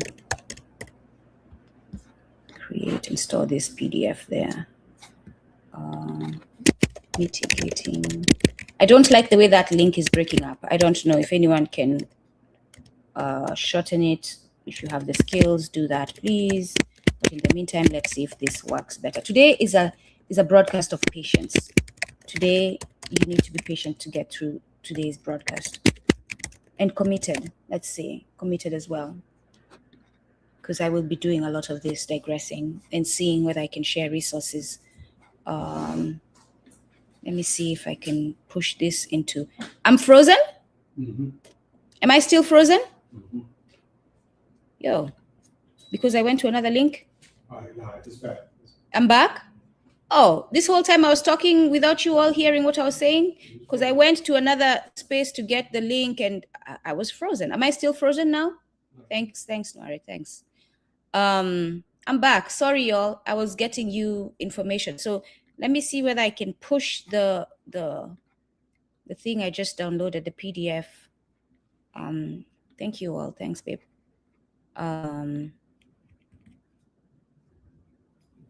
MKP, no, I don't want to share stuff that I'm not supposed to be sharing. Where did it go? It's supposed to be in my downloads, though. Yeah, and I do a lot of this talking to myself when I'm thinking. Thinking out loud is the word we're going to use for talking to self. It's supposed to be in the downloads. What is happening? All right, how am I going to push this to you all? Let me see that I can do it that way. That's frustrating.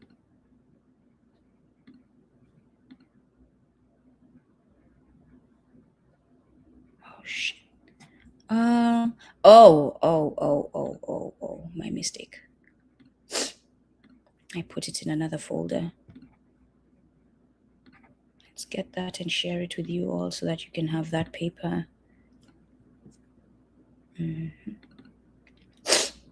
Excuse me. And yes, I'm struggling through allergies because we have GMO and all that. These people are poisoning us because we have left our well-being into their hands. Okay, you heard me though. Okay, good. Where did I save it? Yo.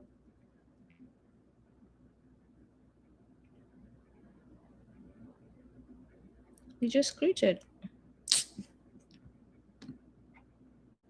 So see, this is frustrating when there we go. Found it. Now let me see whether I can push it into the comments. If not, I'll just upload it and see what I can do. Oh shit. Oh, excuse my language. Copy. Let's see whether it's gonna paste that. It's not gonna paste it as a PDF. Nah, yeah. All right, so let me know. I'll give it to you because I have the PTP. Send me an email. I shared my email before, so if you want it, let me know. I'll share with you the PDF right later because I can't seem to be able to share it, and the link that I shared before is broken. So let me know. The research, number 10, the research community split. Yeah, you're going to have to be patient because we go all the way into, I prompted to see how it affects African people, disinformation, all that, all the way down. I really went down this rabbit hole. Number 10, the research community split into multiple camps. Like let me not center my issues right now. I was about to say, I'm hungry. I'm out here being like, but let's focus the work. Number 10, the research community split into multiple camps. The field is not unified. The field that's supposed to be working together to fix these problems is not unified. As is all things human being. Like, why are we surprised, right? Camp number 1, algorithms can reduce human bias. These are the techno-chauvinists. Some researchers argue carefully designed systems can improve consistency. Structured evaluation reduces arbitrary human prejudice. Hold on, y'all. I'm gonna have to change something. Hold on. Bear with me. I have to do this. Sorry. I don't mean to, but I need to be comfortable. That was not comfortable. All right. Now that we are more comfortable. Algorithms can reduce human bias. Some researchers argue carefully designed systems can improve consistency. Structured evaluation reduces arbitrary human prejudice. Exploratory hiring models can improve diversity. And I'm sure they argued with all their might. And I'm going to share these Camp 1's link to the information that they put out there, right? That's Camp 1, or Camp, if you're speaking like an American, Camp 1. Camp 2, algorithms reproduce institutional inequality. Others argue systems inherent historical discrimination. Fairness metrics are insufficient. Labor inequalities become mathematically encoded. Efficiency optimization can conflict with justice. Camp number 3, the entire premise is flawed. Camp number 3 for my African people who have taken on this language. Some scholars argue predicting employee quality itself may reflect organizational ideology. Hiring metrics often encode cultural conformity. Workplace success measures may reflect power structures more than objective merit. What has been under-discussed publicly? Several issues have often received less mainstream attention. A, employment algorithms can shape labor markets at scale. Unlike a single biased manager, one hiring algorithm can affect millions of applicants simultaneously. This creates systemic filtering effects, large-scale exclusion patterns, labor market stratifications. Wait until we get to Africa. You'll get the information today. B, AI hiring can create self-reinforcing economic cycles. Example, disadvantaged groups receive fewer opportunities. Reduced employment history becomes future risk signals. Future algorithms treat reduced experience as evidence of lower suitability. This creates recursive inequality loops. C. Human oversight is often much weaker than advertised. Many companies publicly claim humans remain in the loop, but research and reporting suggest recruiters often heavily rely on automated rankings. Large applicant pools incentivize deference to algorithmic screening. Practical review of rejected applicants may never occur. I'm going to share another Reddit link. It appears. This one is titled, Many Studies Are Finding That AI Tools Most Employers Use to Screen Applicants Are Auto-Rejecting Qualified Applicants. Help investigators bring justice to everyone affected by AI's widespread screw-ups. If this is asking for you to sign up for some research, move wisely, my people. Move wisely. Move wisely. You don't have to sign up. And I don't care how much money it's being used. Move wisely. You know the history. If you don't know, start watching from the first day of Kumbukeni to now. You will find one broadcast that tells you the history. Move wisely. But go look at that. What has not been proven? There is no verified evidence that all hiring algorithms are intentionally discriminatory. No verified. But keep in mind who verifies. Keep in mind and what their interests are. And remember, we're in a capitalist society that lives on maximum profit and avoiding all loss. And part of that loss is being transparent and revealing the truth about something that they want to push for profit when they know if they let us know what actually happens, we will not buy into it. So they will not verify if that's the risk. So keep that in mind. There is no verified evidence that all hiring algorithms are intentionally discriminatory. Every AI hiring vendor knowingly designs racist systems. There is a centralized conspiracy coordinating employment exclusion. There is the American governance system. I'm sorry, that's me just throwing some shade. The stronger evidence supports systemic bias reproduction. So listen to that, because sometimes like English be Englishing and deceiving. One of our guests said English is a deceptive language, and it is. This is legit information AI is giving us. But it shows you, and this happens if you've worked with white people, you have experienced this. And our Black people are doing this now. It's actually very frustrating. From this side of the mouth, they'll say something. And then from this side of the mouth, they will say something that contradicts this that they just said. Sometimes back to back, speaking from both sides of their mouth, right? That's what I'm trying to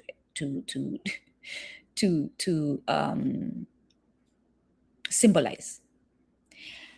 The ChatGPT just told us, not because ChatGPT is flawed, but because this is how this society moves. This is how the English language moves. This is how these people move. This is the moral standards of these people. There's no verified evidence that every AI hiring vendor knowingly designs racist systems. Knowingly, right? But then it comes and tells us that stronger evidence supports systemic bias reproduction. So most AI vendors who've found this resource that says that systems are biased knowingly design racist systems because they're not undesigning them and redesigning them not to be racist. So you see, so again, think deeply into the things that we are reading and seeing. The stronger evidence supports systemic bias reproduction, statistical disparities, proxy discrimination, opaque decision-making, institutional feedback loops, conflicting fairness definitions, economic scaling of inequality. Most of the times when I was in the organization and I found out that I had been discriminated against on a hiring practice is because someone shared.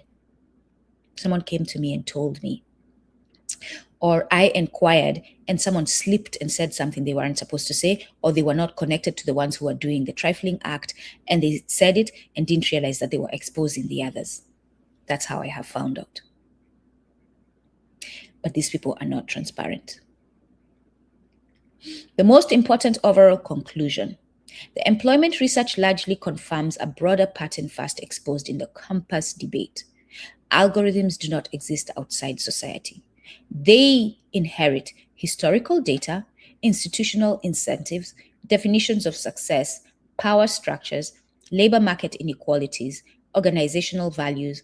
The major research finding is not simply algorithms are biased. It is deeper. Mathematical systems trained on unequal social realities often reproduce and sometimes amplify those inequalities, especially when deployed at scale without transparency, accountability, or democratic oversight. That's why I said before, you thought discrimination was a thing and you thought it was bad. Discrimination itself is embarrassed to hear what we are hearing because things are worse now that we are letting computers built on racism make decisions and mathematics make decisions when mathematical systems sometimes can amplify those inequalities. That's the end of that prompt and those results. I move on to the next prompt because I want to know more. On this day, it was like, yo, this is so bad. I want to know what's going on. I said, knowing this is a prompt. This is a prompt I'm reading. Knowing this and being a Black woman who is most disadvantaged by these algorithmic social biases, how should I move forward with life to claim equity for myself and sustain mine and my community's well-being? What are Meredith Browser's thoughts on all of this? End of prompt. These are the results ChatGPT gave me. And to the Black men, you can take that prompt, I'm going to put it in the chat, and enter it. Just put Black man. That's the only change you need to put. To just put man, and you will find out. All right. There you go. First, it is important to recognize something clearly. The existence of algorithmic bias does not mean you are powerless. My people, listen clearly, because this broadcast is to empower you. I did this to empower you. I did this to tell you that this thing you've believed has power over you doesn't. And let's move with power and strategies and wisdom and critical analysis and critical thinking. ChatGPT says to you, my people, not just Nduku, the existence of, by the way, ChatGPT is not a person. It does not have an identity. It is a program that has been, it's a software that has been programmed to move accordingly based on data that has been collected. So when I say ChatGPT says, no, ChatGPT used my prompt, followed my prompt, did what I told it to do, and went and gathered from the database the information that I was looking for and is presenting to me. So the results of that information say, the existence of algorithmic bias does not mean you are powerless, doomed, or inherently disadvantaged in worth. What the research shows is that many systems operating at scale, hiring, credit, education, healthcare, policing, housing, and social media visibility can reproduce existing inequalities unless they are actively challenged and redesigned. Did you hear me say that? Someone like me, if I'm to design these programs, the world would look very different. Researchers like Meredith Browser, and so I'm saying to those of you, by the way, I'm going to pause there. I'm saying to those of you who are building African-centered school systems, education systems, information sharing, information skill imparting systems, move accordingly. If you teach our children how to co-opt these systems and move differently and challenge and redesign these systems, we will be at a better place. So do so, please. Researchers like Meredith Browser argue that one of the greatest dangers is not just biased technology itself, but society believing that technology is neutral, objective, or beyond question. I'm going to give you something that I've had in mind, a way that we can start co-opting the system and changing it, right? Start writing papers about the excellence of Black people. Continue, because our elders have already started. Continue writing, like write every day on social media, Post about the excellence, what you did, how excellent. Black women, what they are doing, Black men. This is data that's being taken by this database. And so when I prompt it, it's going to go look everywhere and it will get that information. And these systems will start moving differently. When they are programmed, they will collect from that database that you are feeding and giving different information. Start telling it Black people are not inherently criminal. The American system has, like, just keep doing this stuff. Even if you don't know for a fact that this will have the result, at least trust that what we've been reading today and understanding today tells you that it will have a result at some point. So this is how we can move as revolutionaries. This is why I was saying, and I asked at a conference, how can we use ChatGPT for the revolution? It is not for everyone. It is not for the young minds who are not. You have to be trained and know how it has to be strategic. Even if you're not trained in an institution that is acknowledged or what's the word, that's accredited, you yourself, self-education is very valuable. Getting books, buying them, being bought, reading them, hearing them read on Kumbukeni, talking to friends is valuable, valuable practice. Sometimes it's even more valuable than going into Western schools. Seriously. So please, please trust me. We have the power to change the world more than we think and believe. Researchers like Meredith Browsard argue that one of the greatest dangers is not just biased technology itself, but society believing that technology is neutral, objective, or beyond question.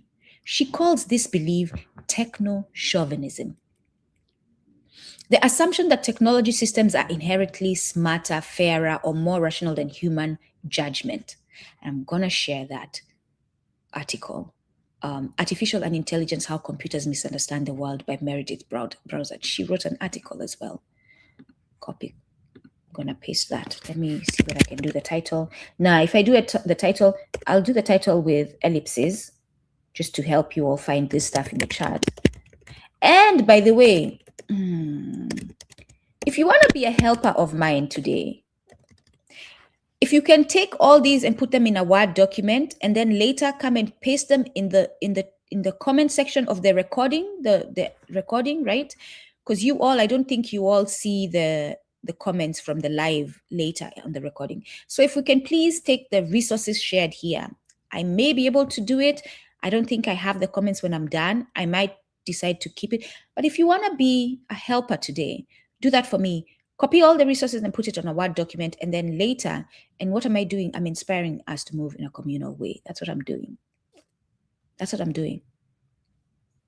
Later, go and copy and paste from your Word document into the comments, like one comment at a time with each resource into the permanent comment, the permanent recording, please. Thank you. So I just shared that. The title is Artificial and Intelligence, How Computers Misunderstand the World by Meredith Browsard. I encourage you to read this stuff. I really do encourage you. Take your time, even if it takes you 10 months to read that one document. The assumption that technological systems are inherently smarter, fairer, or more rational than human judgment. By the way, in 1 minute, once I finish this part, I'm going to get up to stretch. I encourage us all to get up to stretch and we'll continue. Okay? Thank you all. For Black women specifically, the research consistently shows intersectional vulnerability, racial bias, gender bias, beauty and presentation bias, speech pattern bias, educational pedigree bias, class assumptions, hairstyle discrimination, caregiving penalties, emotional tone policing, and algorithmic invisibility. My fellow Black women. And Black men, I'm sure you're going to find out when you use the prompt I gave you and put man. I'm sure the story is not much different for you too. Researchers such as Joy Bulamwini found, is Joy the one who did the, no, it might be different. I'll share her research. The link is here. Let me share it. Joy Bulamwini research. I think it's the same person I'm thinking about because she does. Let me see. Yes, it's her. She has a video. Check out the video that she put, the film that she put out on this. Her work is amazing. And if anyone can get in touch with her, I would love to bring her on. I'm going to bring Meredith. Yes, Meredith is not a member of our community, but she's done work that we need to get more information on. So I'll bring her on. But I do want to also focus more on our people. So if anyone knows how to reach Joy and connect them with me, reach out. I have reached out. I'm going to continue reaching out. We need her to come on. But she's one of the few who starts some of this research.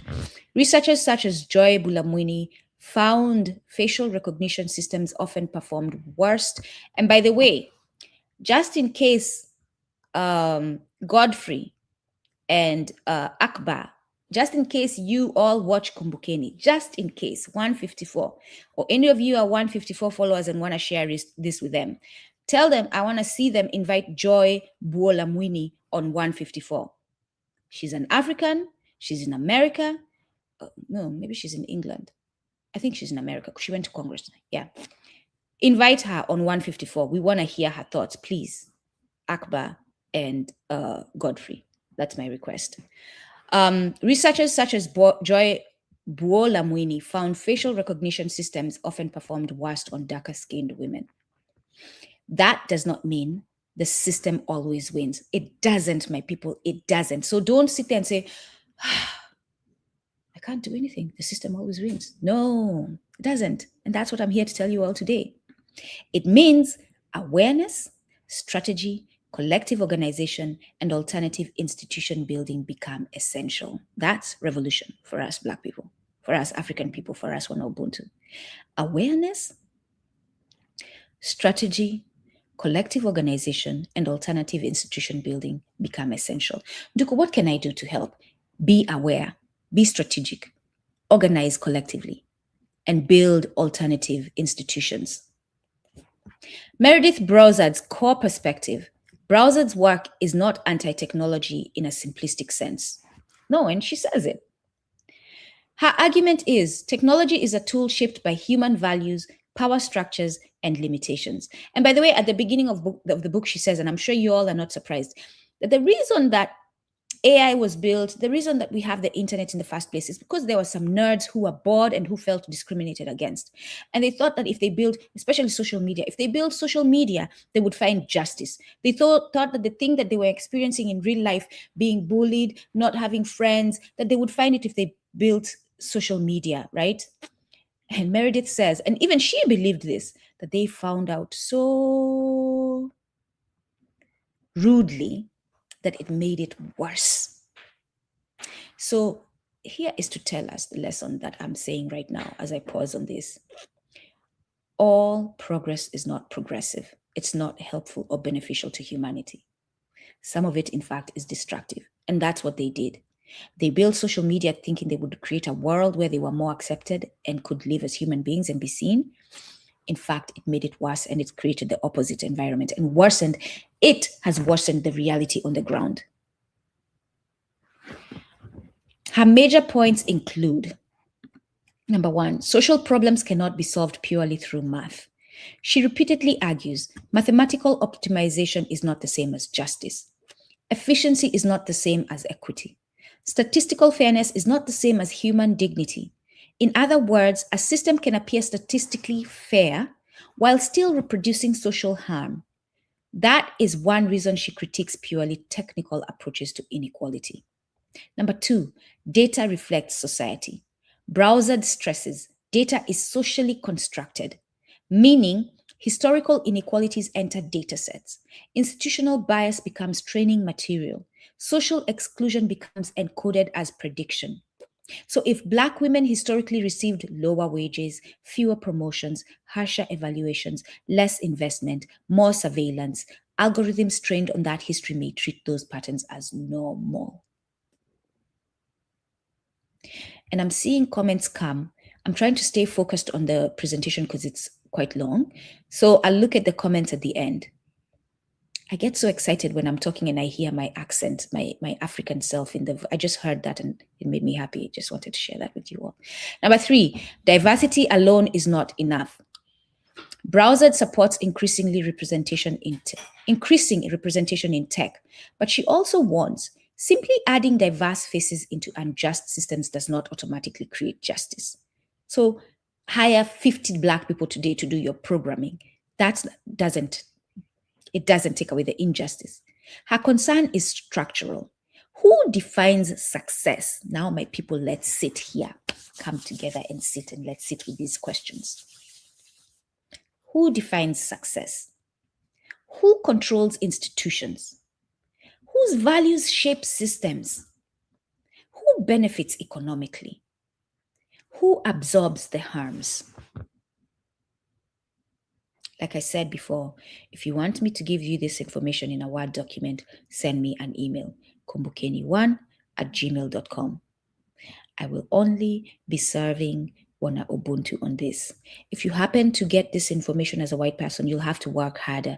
You'll actually have to listen to the whole broadcast and take notes.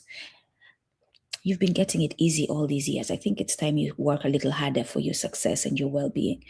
I'm going to make it easier for my people. Number 4, human judgment still matters.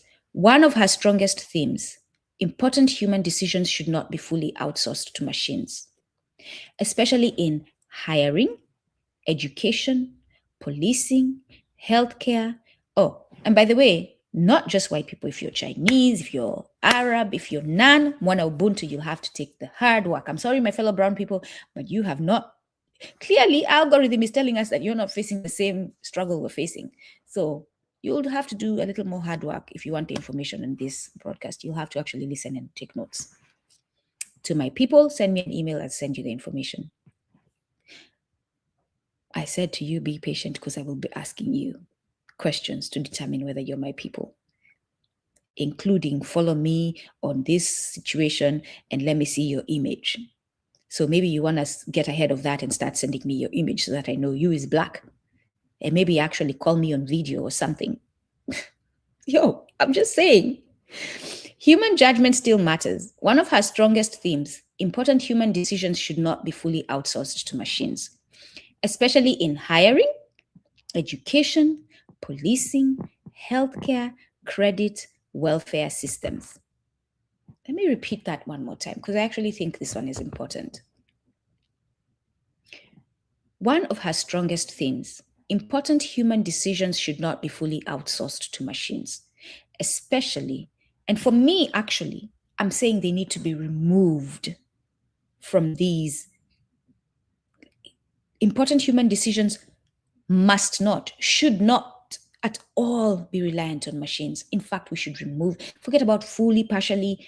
They should not be used in hiring, education, policing especially, and judgments, healthcare, credit, welfare systems. Absolutely not. We need human beings. She repeatedly argues that algorithms should assist humans, not replace moral accountability. I shared her paper. So how should you move forward? Not by becoming fearful of all technology, no. Not by assuming every setback is algorithmic, no. Which is where Nduku was, and then she was like, maybe not. Not by surrendering agency, but by becoming strategically aware, technologically literate, community-rooted, economically adaptive, psychologically protected, institutionally conscious. Here are the major patterns researchers and advocates increasingly emphasize. Number 1, build human networks more than platform dependence. Algorithms increasingly mediate visibility, hiring, funding, reach, opportunity. But human trust networks still outperform many automated systems. This means relationships matter deeply. Community ecosystems matter. Direct referrals matter. Collaborative economic structures matter. Reputation within real communities matters. Many opportunities bypass automated filters through trusted networks, mentorship, community institutions, cooperative economics. I said I was getting up to stretch. I forgot we're getting up to stretch because it is not healthy for us to sit this long. This has historically been true in marginalized communities long before AI. I'm going to pause my image. I'm going to ask you all to get up and stretch if you've been sitting this long. I am going, because I have been sitting this long, to get up and stretch, and we'll continue. So give me a minute, actually. Give me a couple of minutes, because I also need to. Yes, I'll be right back.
Thank you all for being patient.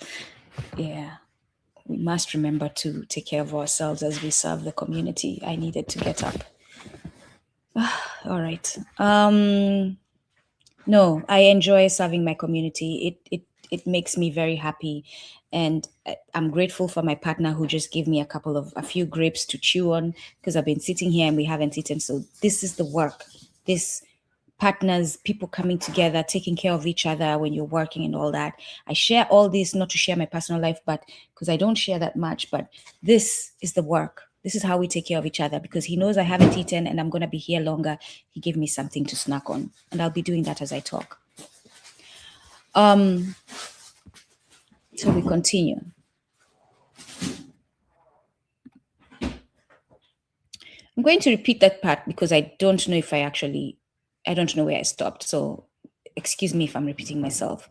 But human trust networks still outperform many automated systems. This means relationships matter deeply, community ecosystems matter,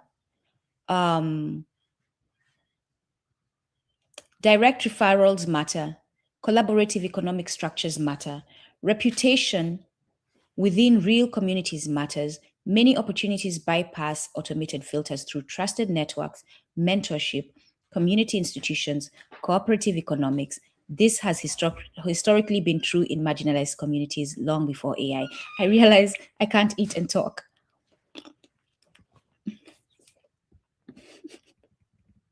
I can't. I'm sorry, y'all. Let's be human together. Let's laugh at the ridiculous moments in our lives together. Let's be human together. I invite you to be human with me. Number 2, develop algorithmic literacy. Algorithmic literacy. I'm going to put that in the chat so that you can go look it up, right?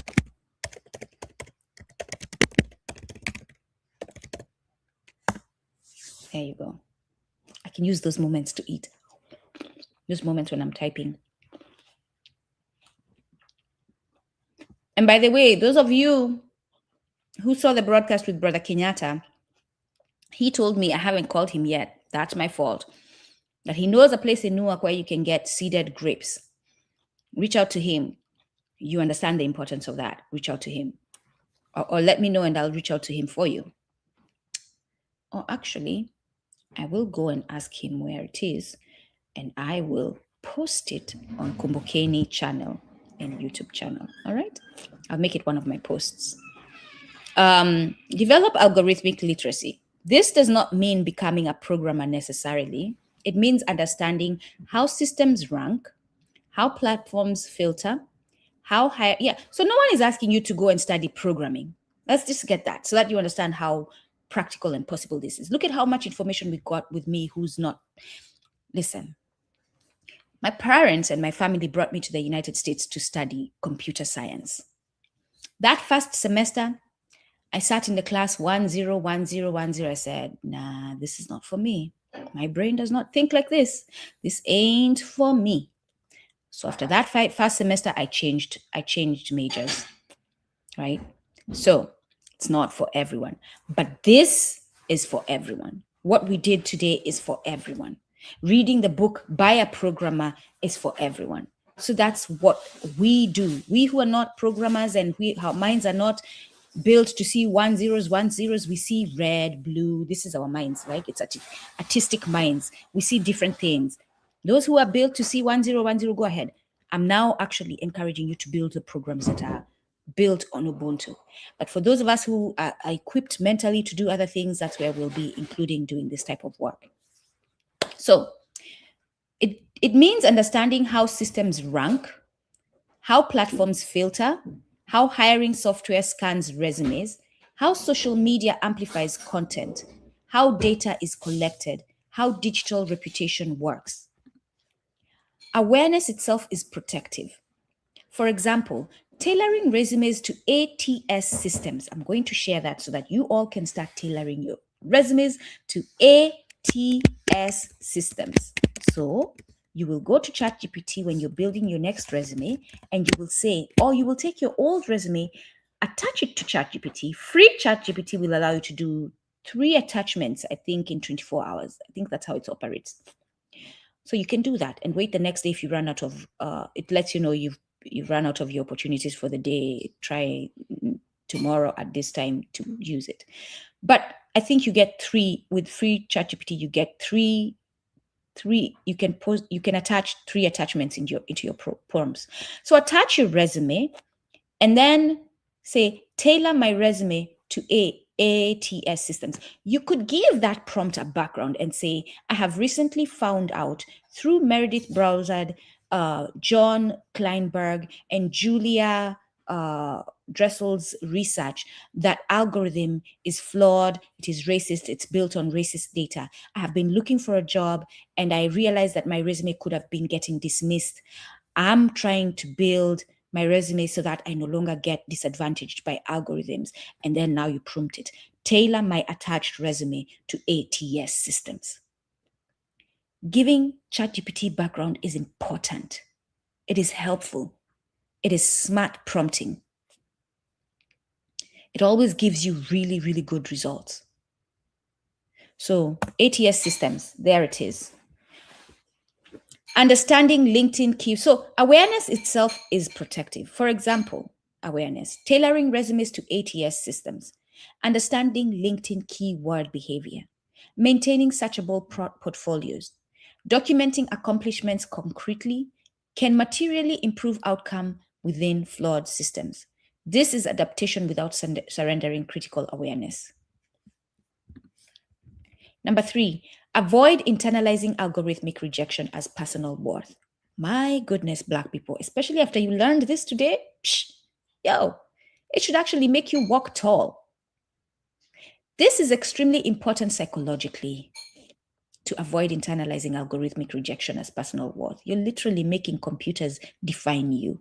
Computer, a machine that cannot think by itself. It has to be told by a human being how to move. Go left, machine, it goes left. Even the dog, yesterday we were in New York, we saw a dog, a robot dog. White people be trifling, honestly. Anyway, I digress. Avoid internalizing algorithmic rejection as personal worth. This is extremely important psychologically. A growing concern among researchers. People increasingly experience opaque algorithmic rejection as existential judgment. But many systems are noisy, incomplete, statistically crude, optimized for efficiency rather than humanity. A rejection generated by an automated pipeline is not a full moral evaluation of your value, intelligence, beauty, or future. Number 4, strengthen collective economic resilience. Many scholars increasingly argue that communities harmed by algorithmic systems need cooperative ownership. Why am I asking you all? Why is my chat GPT running on the bottom there? So that if Nduku's, and you all know, as much as I call white people trifling in these broadcasts, algorithms are definitely picking up on me and pushing me to the side. As much as I'm not going to say unalived and I'm going to say kill, because I understand as an intelligent human being that saying unalived does not change the effect of taking someone's life. And now we have computers telling, and that will be addressed in my presentation. We have computers telling me that, oh, you have to say unalive. Well, they continue to unalive our people, as if when I say kill, it's a worse death than unalive. Strengthen collective economic resilience.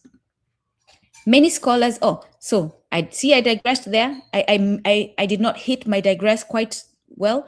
The reason I'm asking for money is these solutions so that we, the community, can empower ourselves. But I want to show you too, through my success, through your support, that you too can do that, how you can organize as well. I want to empower us so that we can start using our communal ways, our Ubuntu ways to actually build wealth. Not what some Black people are telling you out here. No. Practical ways that you can actually see. I gave $1, I gave $1, I gave $5. Yo, did you go for that broadcast that Nduku was having the other day? Yeah, I gave this much. Wait, by the way, I'm going to start sharing with you all how much I make. I'm going to start saying, for that broadcast, I made this much. I'm going to start doing that. So that you can be empowered and see what's happening. When I did this broadcast, this is how large my, and if I don't remind me, hold me accountable so that I can give you that information, because I have analytics, I can do that. Ask me, I'll tell you. Ask me, I will be transparent and tell you how much money I am making from these broadcasts so that you can see, when she called us to be communal and we were communal, especially if you're someone who contributed, you ask me, how much did you make? And I'll let you know if I forget to share it. I'll be sharing in posts. And I'm asking you all to hold me accountable. Why? Not because I don't want to give that information, but because I get busy, y'all. When I finish this broadcast, I'm going to make myself and my partner some food to eat. And then I'll probably pass out because I woke up too early and I slept too late last night. And then I have a book to read. I'll probably do that. And then I have a certification to get and I'll get on doing that. So, you see what I'm talking about? So I might forget to do this thing, and I'm asking you all to hold me accountable.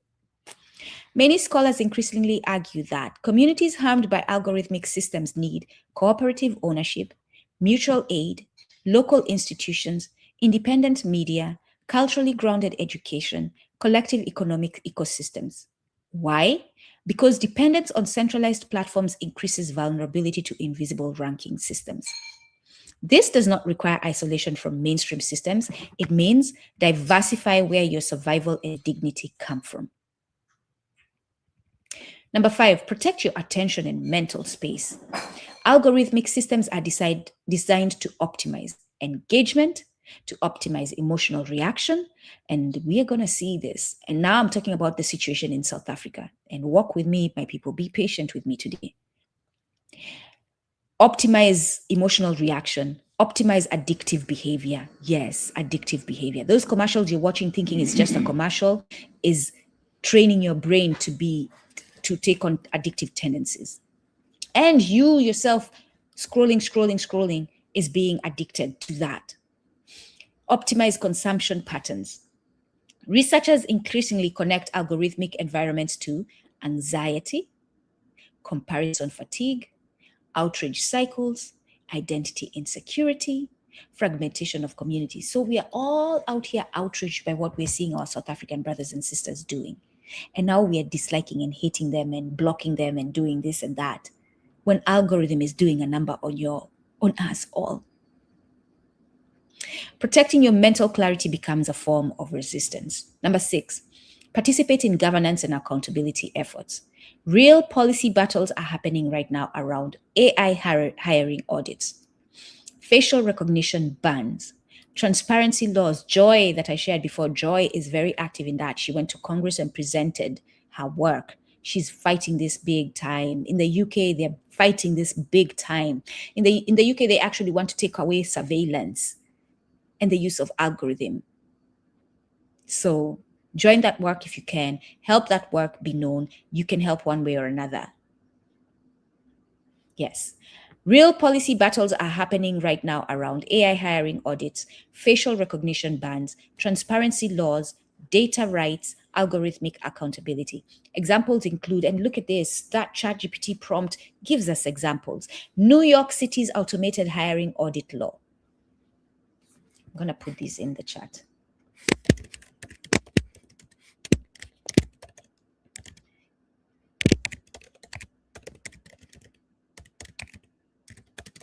These are the current cases going on and the challenges to these trifling activities. EU AI regulation. I told you in the UK, they're doing a lot of good work there. EEOC scrutiny of hiring systems.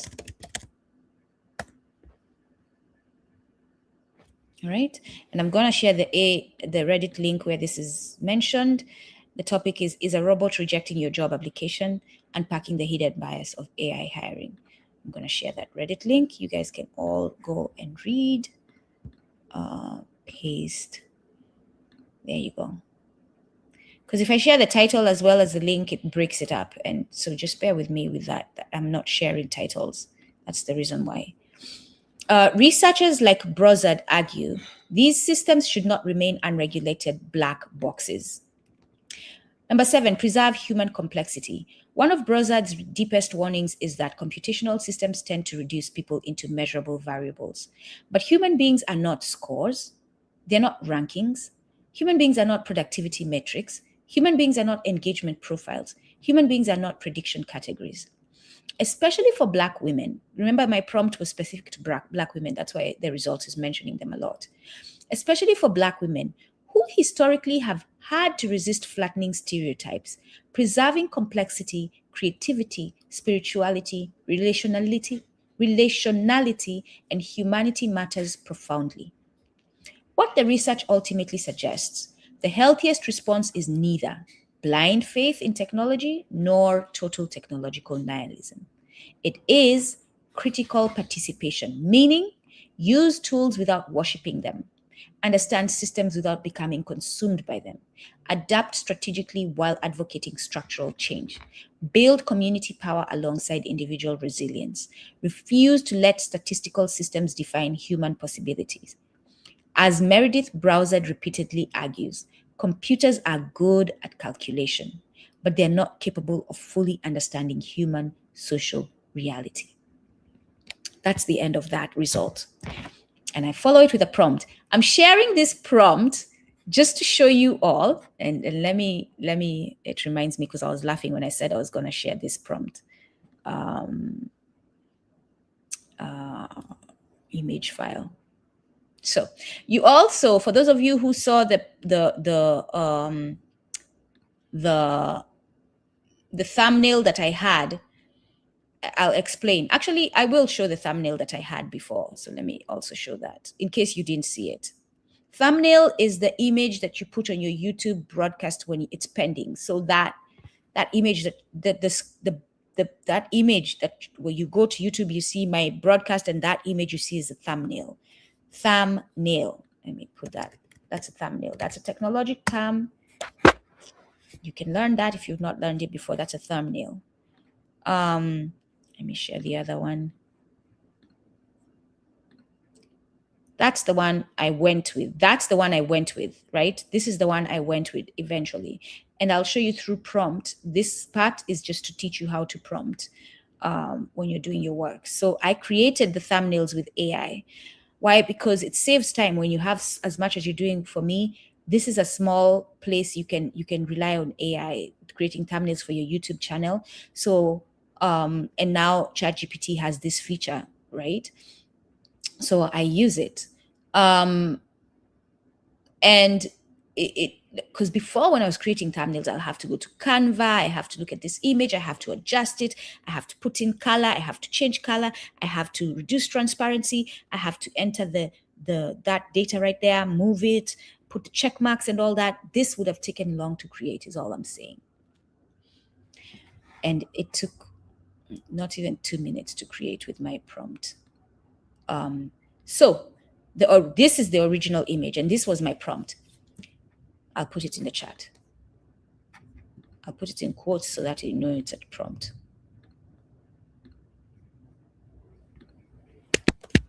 Today I'm sharing prompts because this is a lesson as well. This is education. We are teaching today. We are teaching skills today.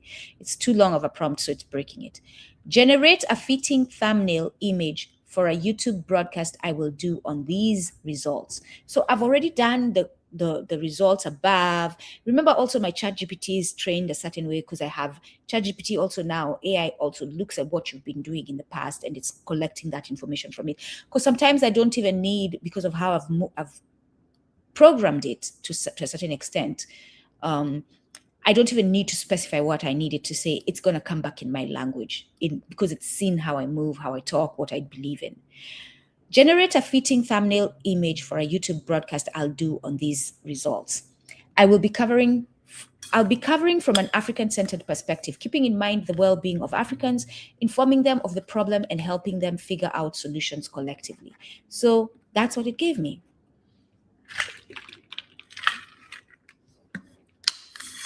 That's what it gave me. Look at that.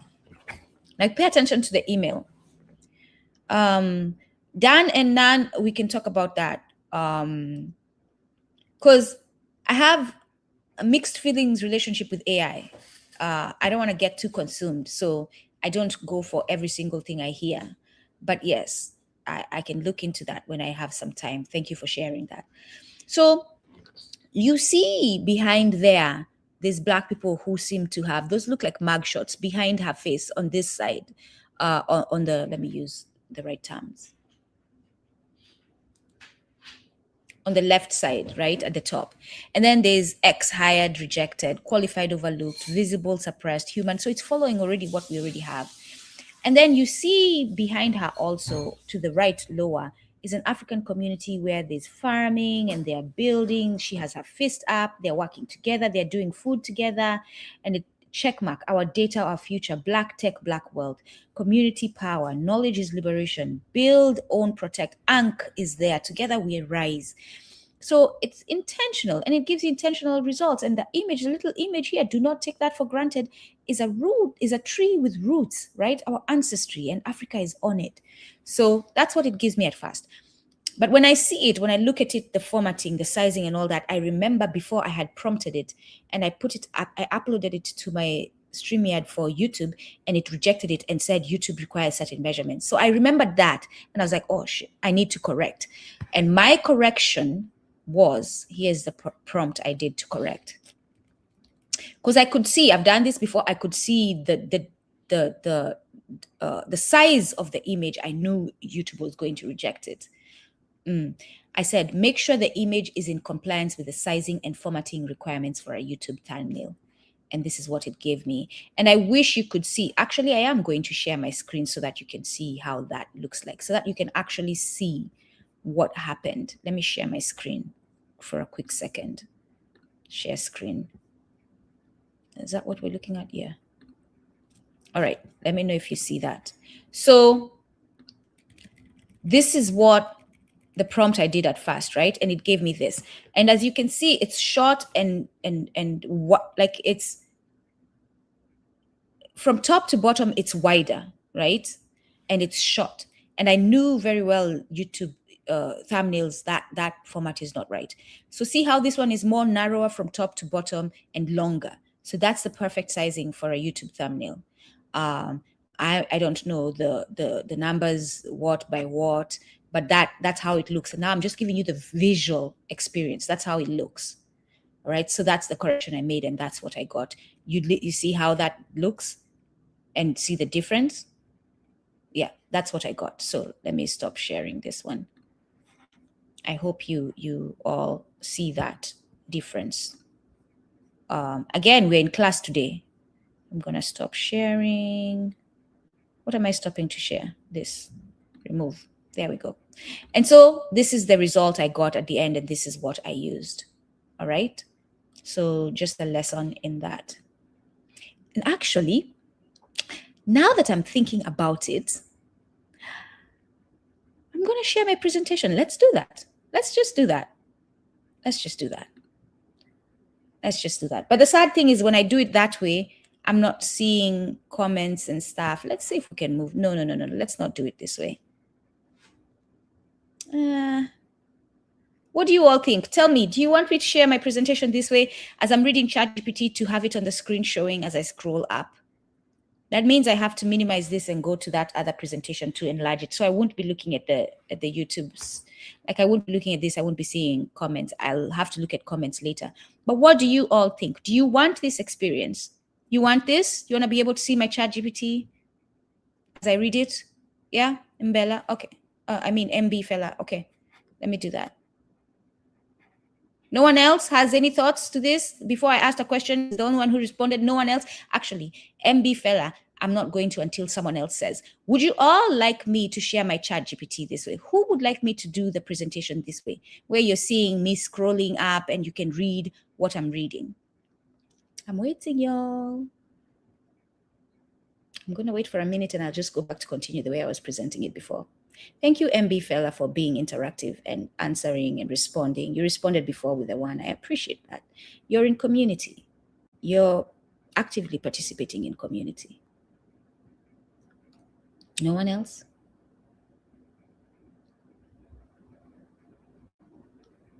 So you all want to get Fs for this class.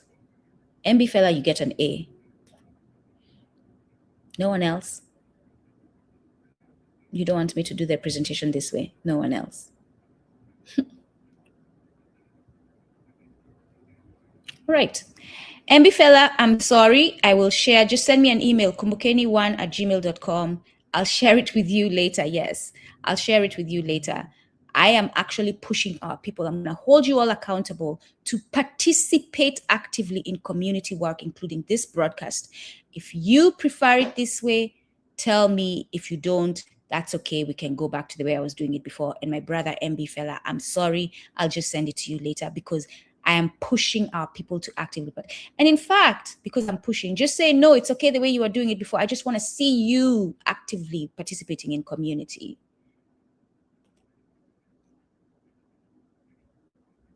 It's all good. Thank you. Look at that. Like, what a shame. I'm teaching you all right now. I'm sharing how we can work. And I'm going to be sharing some stuff that is actually community work later. And you can't even respond to a simple request on a broadcast that is informing you on whether you agree with one way or another. Like, we're not ready for liberation. We're not.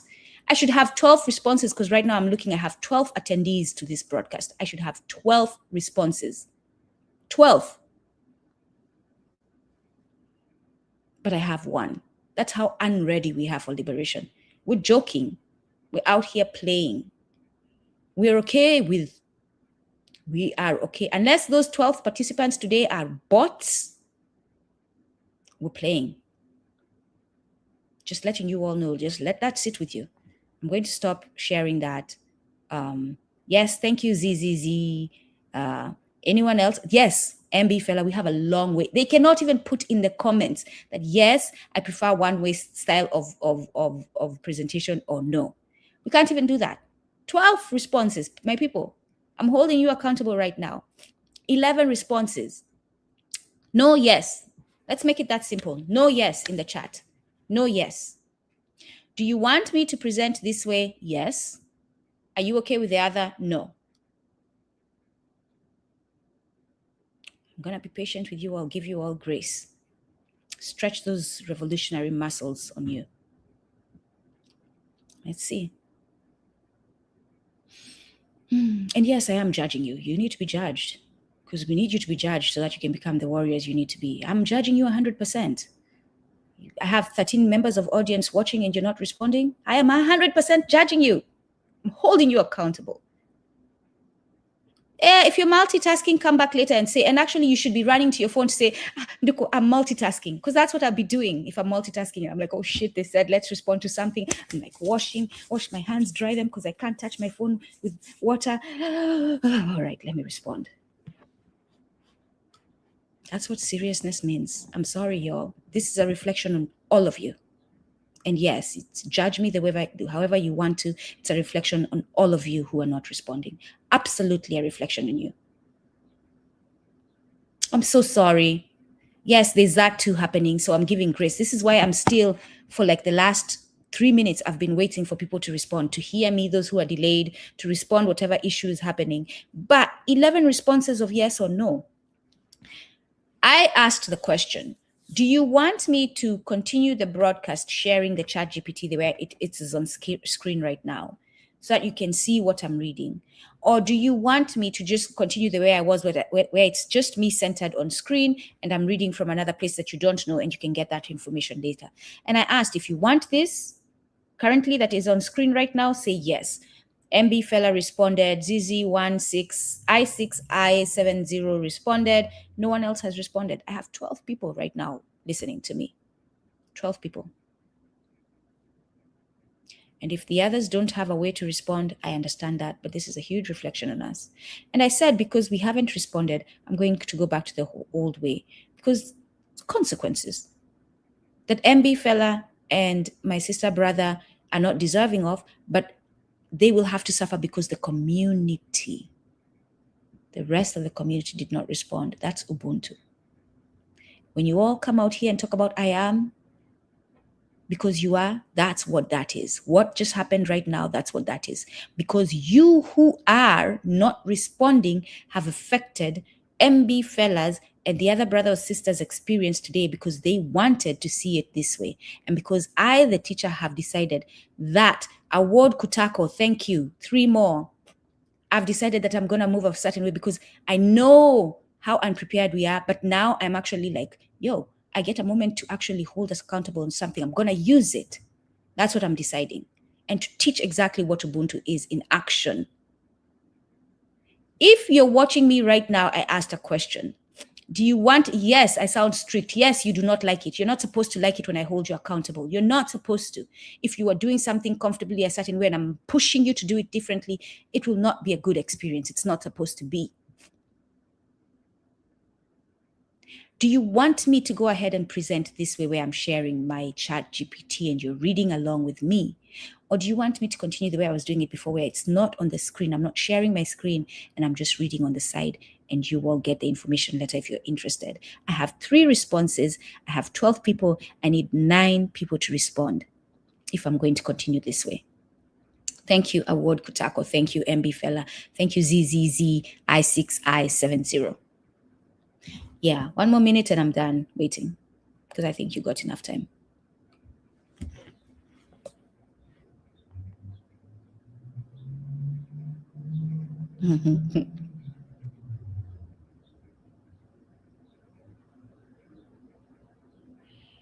All right, let's go back to the old way. So my point, because this is a lesson on all levels, including whether you're prepared as a revolutionary, as a Black person or not, do better.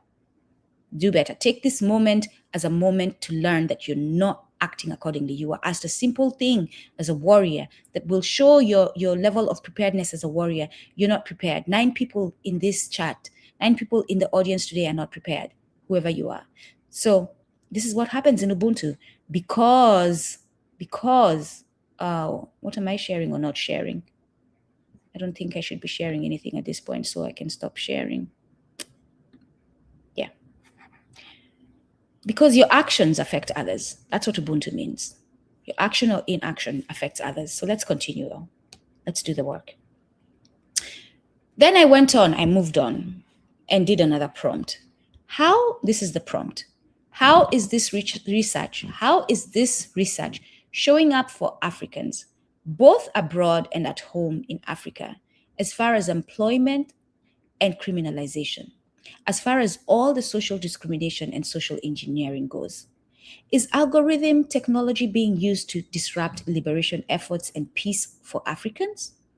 What agendas are being pushed to Africans using algorithm technology? That was my prompt. Because my commitment is to African people. And I just found out about a thing in technology that is moving in a discriminatory way. And so now, from an African centered perspective, as an African centered educator, I prompt it this way so that I can come and educate on what the results are. I will read the prompt again because this one is actually important. It is for us. How is this research showing up? And Africans, by the way, when Kumbukeni speaks of Africans, I speak of Africans all over the globe, including FBA and ADOS. Whether they know it, whether they acknowledge it, whether they own it or not, that's who I'm talking about. Because whether FBA want to say they're African or not, algorithm is judging them as African. Right? So this is for all of us, all Black people, all WanaUbuntu. How is this research showing up for Africans, both abroad and at home in Africa, as far as employment and criminalization? As far as all the social discrimination and social engineering goes, is algorithm technology being used to disrupt liberation efforts and peace for Africans? What agendas are being pushed to Africans using algorithm technology? I'll try my best not to be disruptive on this one and just read. Actually, not disruptive, because that's not disruptive. My input is not disruptive. I'll try my best to stay more on what's, and then I can input later. Let me just do that. I'll read on this one so that you can actually pay attention.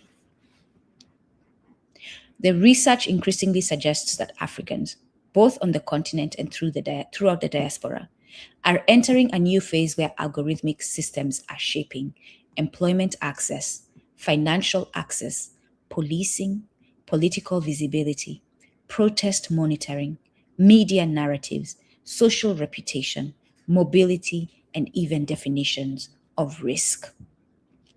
But it is important to distinguish carefully between number one, documented evidence, number two, reasonable structural analysis, number three, and speculation. The evidence for expanding algorithmic surveillance and governance systems in Africa is real and growing.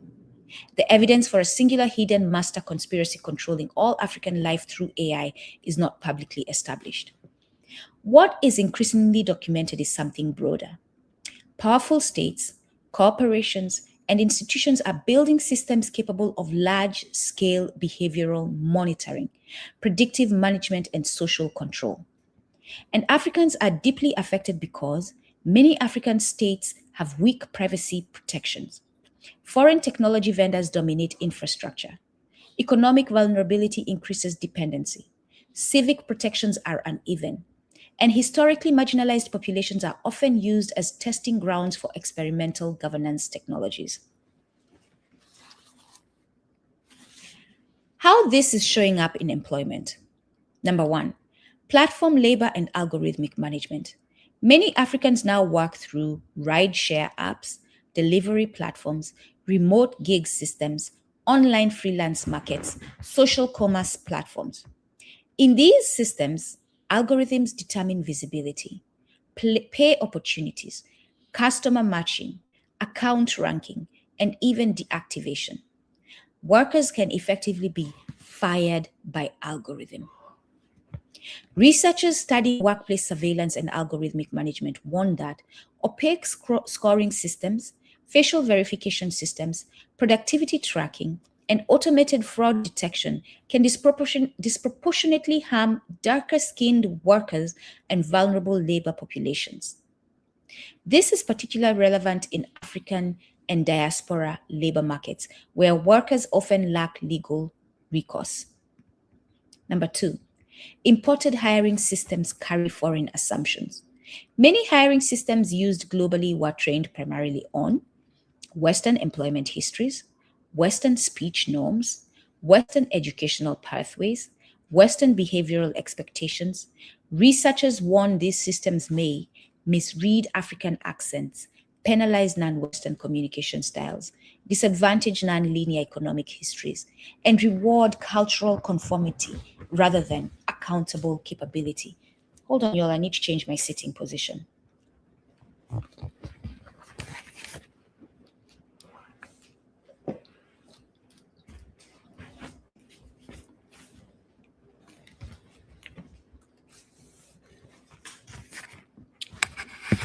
All right.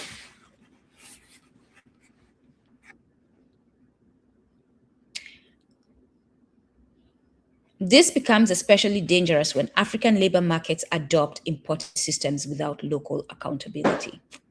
Number 3, data colonialism. A growing number of African scholars describe this as data colonialism. Put that in the chat. Data colonialism. Meaning, African populations generate valuable data. Foreign firms extract and monetize it. African institutions often do not control the infrastructure, while African people absorb the surveillance risks. I'm going to actually comment here. If I was an African leader and people in groups that I'm in, Kenyan groups, African groups, I'll be teaching this work that I'm doing here and they'll be asking me, oh, why don't you go and run for government? I had to tell another one, because I know you all are not prepared. You're not going to elect me. But if today you elected me, and first of all, also because I'm not running for government under a democratic system, because I don't believe in democracy. For me, it's revolution. We will have to get rid of the whole system and build another one. So if you're ready for that, call me, give me a call. We'll try that and see how we can do that and build the structures and strategies to take down the situation that we have right now. Right? But if you ask me, if I was a leader today, I would immediately ban these organizations. I would immediately hold them accountable. There would be change of policies on how they can move. I wouldn't even have these organizations running technology in our countries. There'll be no cables, satellites. Like, I would make sure there's policies banning access of satellites. Like, I would make it my life mission to make sure that individuals cannot and nations cannot own satellites. No, I'm sorry. Because we know how they're being used. So, or if that's, or you can't tell any other nation what to do, then we would work our best to build technology that hinders satellite access. Nduku, you can't say this here. Some things should not be said. That's okay. That's okay. I'm not saying anything that's going to empower them more than they are now. No. And in fact, what I'm saying has a higher chance of empowering us if we listen. But given the response from my before prompt where I asked you all to give me your opinion on how you want the presentation to go, we have a long way to go. Anyway, what does this mean? It means that African populations generate valuable data. Foreign firms extract and monetize it. African institutions often do not control the infrastructure, while African people absorb the surveillance risks. This concern appears repeatedly in African digital sovereignty research. I'm sharing a research document. No, I'm rejecting optional cookies. We don't accept that. The title is An Anatomy of AI Surveillance in Africa.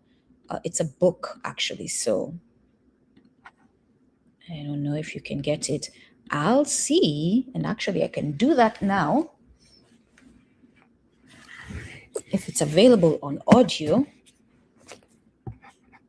and it will be my next read, and I will share what I get from it with you all.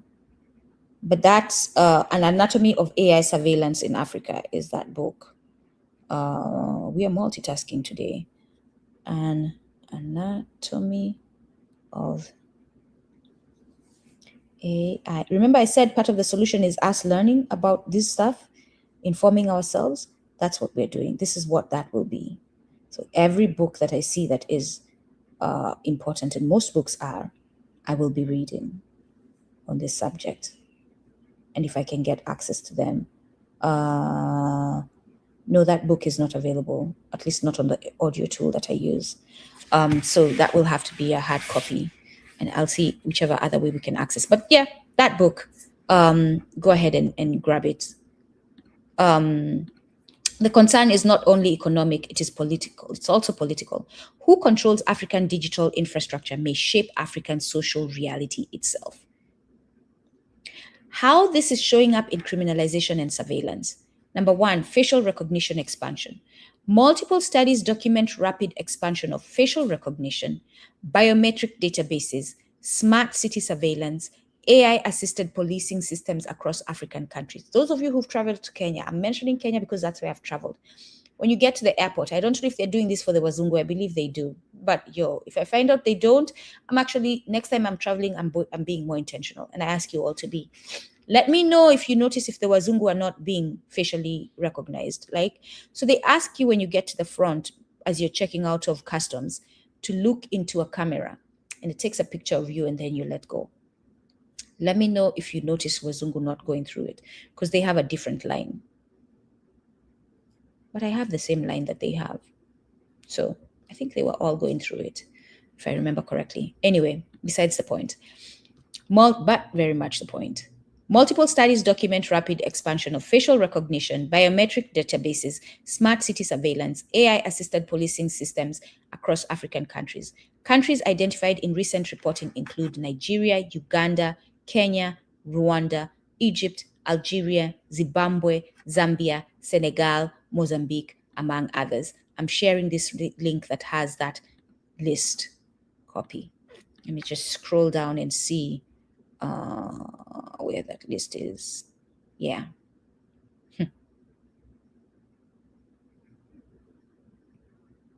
Yo, this is crazy stuff. Oh, shoot. That's showing the surveillance that's happening on the continent. That link I just shared. Researchers warn that these systems often lack independent oversight, strong privacy law, democratic accountability, public transparency. Number 2, protest monitoring and political control. My fellow Kenyans, you know what we're talking about. Listen to how it happens. One of the strongest documented concerns: AI surveillance systems are increasingly linked to monitoring activists, discouraging protests, tracking dissidents, intimidating journalists, consolidating state control. I'm sharing the link to an article titled AI, African Governments Are Using Smart City Systems to Monitor Dissent and Consolidate State Control. I'm gonna share that. And just because it's a document that is given by a Western entity does not mean that that Western entity is not part of the shenanigans. It actually is the cause of the shenanigans. Researchers studying smart city, and those in Kenya we have one in Konza. It's called the Smart City, Konza Smart City. Researchers studying smart city surveillance projects warn that systems marketed as anti-crime modernization can become, and this is why you'll have, I'll just give you a good idea for those of you who encounter me or are in community with me. You'll be talking to me, or my someone in the community will send me someone that, and I'll be like, nah, I'm not talking to this person. This person is a capitalist. This person is this person is that. Because in the way they're talking to me, I hear all these things that we're being warned about. That's how now because I'm reading, because I'm learning, because I'm understanding, I can detect using that. So researchers studying smart city surveillance projects warn that systems marketed as anti-crime modernization. So if I'm in a meeting and someone comes, oh, we have an idea, an anti-crime modernization idea, I'll be like, yo, right? Can become political monitoring infrastructure. This concern is not unique to Africa. It appears globally, but African states may be especially vulnerable because legal protections are often weaker and surveillance infrastructure may be externally financed. Elon Musk. Skylink. Number 3, Africans are experimental governance zones. I did not say that to promote Elon Musk. I said that to inform you all, when you have Skylink, you're more vulnerable. Number 3, Africans are experimental governance zones. A recurring concern among scholars. Africa can become a testing ground, forget about can become, a testing ground for governance technologies because populations are large, regulations may be weaker, governments seek modernization funding, external firms seek expansion markets. That sentence, governments seek modernization funding, is connected to IMF conditionalities. Their conditionalities, and connected to the book John Perkins wrote, Confessions of an Economic Hitman. Some of the times when you get funding, it says you must hire this company, you must hire this entity, you must hire that entity. And that's how that's connected. This does not mean Africans are passive victims. No, we're not. And if you know we're not. But researchers increasingly warn of unequal technological power relations. Is algorithm technology being used against liberation efforts? There is evidence that algorithmic and surveillance technologies can suppress collective organizing. Researchers warn these systems may create chilling effects on activism, discourage dissent, map activist networks, predict protest behavior, monitor movement patterns, identify organizers through facial recognition. I'm going to share that resource. Security check required. Go ahead, my computer, do a security check. I verify I'm a human being. Let's go open this document. Yep, thank you very much. Download full text PDF. Let's see, we got it. If you need that, let me know. In the meantime, I'm going to share the link where you can download the full PDF copy. That's another resource. Go ahead and get it. It was free, as you saw. I was literally doing it here as I'm broadcasting. You can click download full, and I got the download full PDF. So you can do that as well with that link. Researchers warn these systems may create chilling effects on, well, I just read that. Historically, liberation movements depended on private organizing, physical gathering, trusted communication, underground coordination. Modern surveillance systems make anonymity hard. This is why I say to you all, there is no let's discuss this on another space, especially if you understand the level of surveillance that is happening. Very few, if any, spaces right now are like, even as Black people, when we go to forests here in the United States to do stuff, they have drone surveillance. Like, yo, for real, like the surveillance is crazy that they're doing. And we need to figure out, how do we test if if we can have a Black person who can come up with the technology, how can I detect if there's surveillance where I'm standing? Please come up with it. Because that's the type of technology we need. You know how we came up with Wave, you can use to detect the police are around the corner as you're driving, and it's a directions, you're getting the GPS, but it's also telling you, oh, police car coming up, right? We need that technology for detecting surveillance around us. What spaces do not have surveillance? Those are the spaces where you can have those conversations. So let's figure out that. That's like, I'll be coming in community with people, I'm like, I have ideas, but this is what we have to do. And because I'm yet to find technologically savvy people to work with me on some of the stuff that we can do. Modern surveillance systems make anonymity harder. That concern is increasingly global.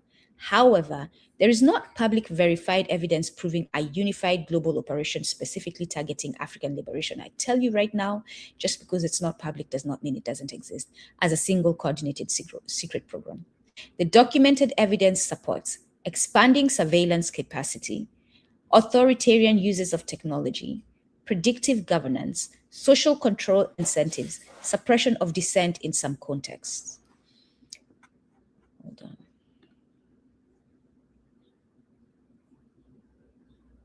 Ooh, I haven't seen that. And I do watch Mordecai.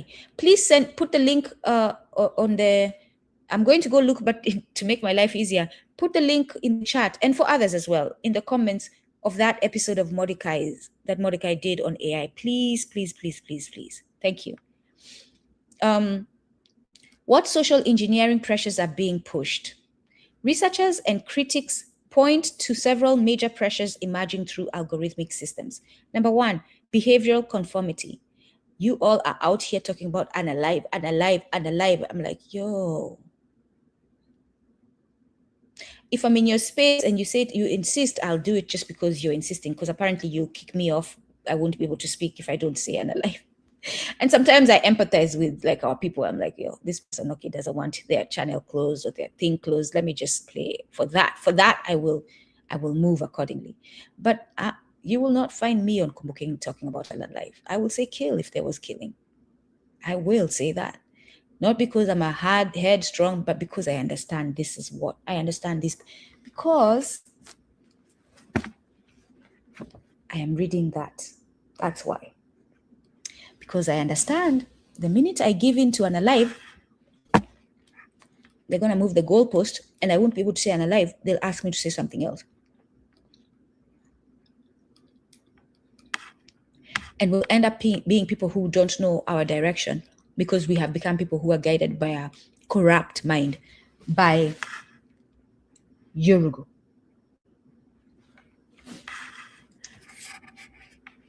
Algorithms reward predictable behavior, platform-friendly speech, engagement optimization, consumption patterns, norm compliance. People increasingly adapt themselves to platform incentives, algorithmic visibility, digital approval systems. Computers are controlling you all. Like, that's where that reality has been realized. This can gradually shape language, politics, beauty standards, cultural identity, self-worth, and acceptable discourse.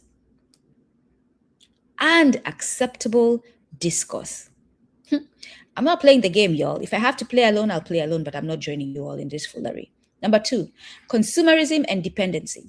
Many platforms optimize for consumption, advertising, behavioral prediction, emotional engagement. Critics argue this encourages dependency, distraction, identity commodification, weakened collective consciousness. This concern appears frequently in African-centered critiques of digital capitalism. I'm going to read that one more time. Consumerism and dependency. Many platforms optimize for consumption, advertising, behavioral prediction, emotional engagement. Critics argue that this encourages dependency, distraction, identity commodification, weakened collective consciousness. This concern appears frequently in African-centered critiques of digital capitalism, like this one. Fragmentation. Number 3, fragmentation of collective identity. Algorithmic feeds often prioritize outrage, the thing happening in South Africa, polarization, emotional stimulation, tribal conflict, the thing happening in South Africa. Researchers increasingly warn this can weaken solidarity, the thing happening in South Africa, intensify social division, the thing happening in South Africa and in the US, amplify gender wars, the thing happening everywhere in our community, intensify ethnic tension, and fragment political movements. We are being used like puppets right now. Number 4, digital reputation systems. The world is increasingly moving toward behavioral scoring. Oh no, we're stopping it in its tracks if you all join me. No, we're stopping it in its tracks if you all join me. Biometric identity systems, predictive risk analysis, automated trust systems, and not just you all join me. Like I shared before, there are those who are doing the work already to stop it in its tracks. Researchers warn these systems may eventually affect employment, travel, banking, education, insurance, and civic participation. And some of the stuff she mentions is stuff like, because I'm Black, I'm paying more for products on Amazon. A white person will sit on that Amazon and order the same thing I ordered and pay less. That is how crazy this shit is. The fear among many scholars is not merely surveillance itself. It is automated governance of social legitimacy, social access.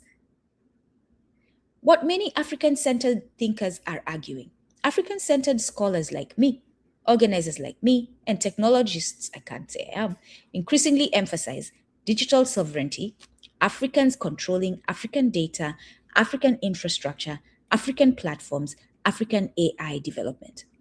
Community-rooted technology, technology aligned with human dignity, collective well-being, cultural continuity, and liberation rather than extraction. When I ask you if you're standing and grounded by Ubuntu, that's what I mean.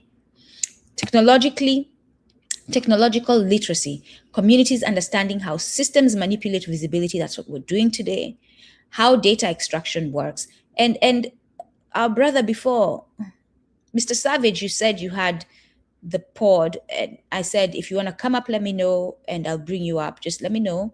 If not, everyone, you can see in the comments, I'll highlight that comment when I finish. If I forget, remind me. But yeah, our brother, Mr. Savage, he's on TikTok. That's how I've encountered him. Has a space or a resource that talks more about AI. Technological literacy, communities understanding how systems manipulate visibility, how data extraction works, how algorithmic influence operates. Independent institutions, reducing total dependency on foreign controlled platforms. opaque technological ecosystems, centralized gatekeepers. The most important reality: the danger is probably not one secret AI controlling everything. The larger danger may be something more structural: unequal power, opaque systems, concentrated data ownership, mass surveillance normalization, predictive governance, weakened democratic oversight, economic dependency, and gradual adaptation to algorithmic control as normal life. It is what it is, that statement. That's what makes it work. That's what's dangerous. Researchers increasingly argue that the struggle is not only technological, it is also philosophical, political, cultural, and spiritual. If you understand Ubuntu, you understand this. The central question becoming: who shapes the values embedded into the systems that increasingly govern human life? And I've said this before. Me and WanaUbuntu should not be under a governance system that is structured by white people. I shouldn't be. We should not normalize that. It is not normal. Me as a Kamba person should not have a representative in government who is Luo. That's not to be tribalist. That is to say that Luo man does not understand Kamba culture unless he's been raised in Kamba community all his life and understands the nuances, the culture, the ethics, the protocol, everything. So he can represent Kamba people accordingly in a just way. That conversation is a later conversation. That goes to governance and how I see governance for us Africans in the future, or hopefully today, because it should be there yesterday, this way of governing. So it's a different conversation. So that's it for that result. We're almost to the end. I go ahead, and this one was a long prompt. This is a prompt I say to ChatGPT, and I give it a thumbs up on that other one. It made me happy. I like what it did. Let's go. At least it followed, forget about even making me happy. It followed Kimbangu was born in Kamba, DRC Congo. You see what I'm talking about? Thank you so much. And I'm glad I stopped to read that. When I tell you, and when it is said by others, that African culture, all African culture originated from the Congo is the heart of Africa. Do not take that lightly. And that the evidence is in our linguistics. Do not take that lightly. I'll do my part and do the work to do the research and put it together for you all to read, because you all are, I need to see these many resources and all that. Okay, I'll do that. It might take some years. But thank you, my brother, for sharing that. That is so true. And I know this because I've heard Congo people talk, and what they're saying is in my life. I'll be hanging out with Congolese people. We're eating and they're talking, and I'm like, yo, that's how we say that in Kikamba. We are one people. No matter how much you fight and say, oh, we are not a monolith. We may not be a monolith, but we are one people, WanaUbuntu. And it's evident in our linguistics. So much so that I'll even show Black American linguistics, like the Galagichi, and even in the hood, how it's connected to African culture and African languages. So wish me well on that research. It will take long, I know, but that's part of the work I'm doing. And there's some who've done it, and if you can connect me with them, I'd be very grateful. There's a brother in South Africa I'm trying to get a hold of. He's done that work. Theophilo Benga has done that work. I want to connect with him. So I believe he's still with us. I believe he is. Anyway, this is a prompt I'm reading right now. I know where you are. I know who you are, actually, as you say that. Mogekoyo. You're either Kikuyu or Meru. So I know. And that's not being tribal. That is knowing your people. That is identifying your people. A prompt. How are Africans to counter this threat?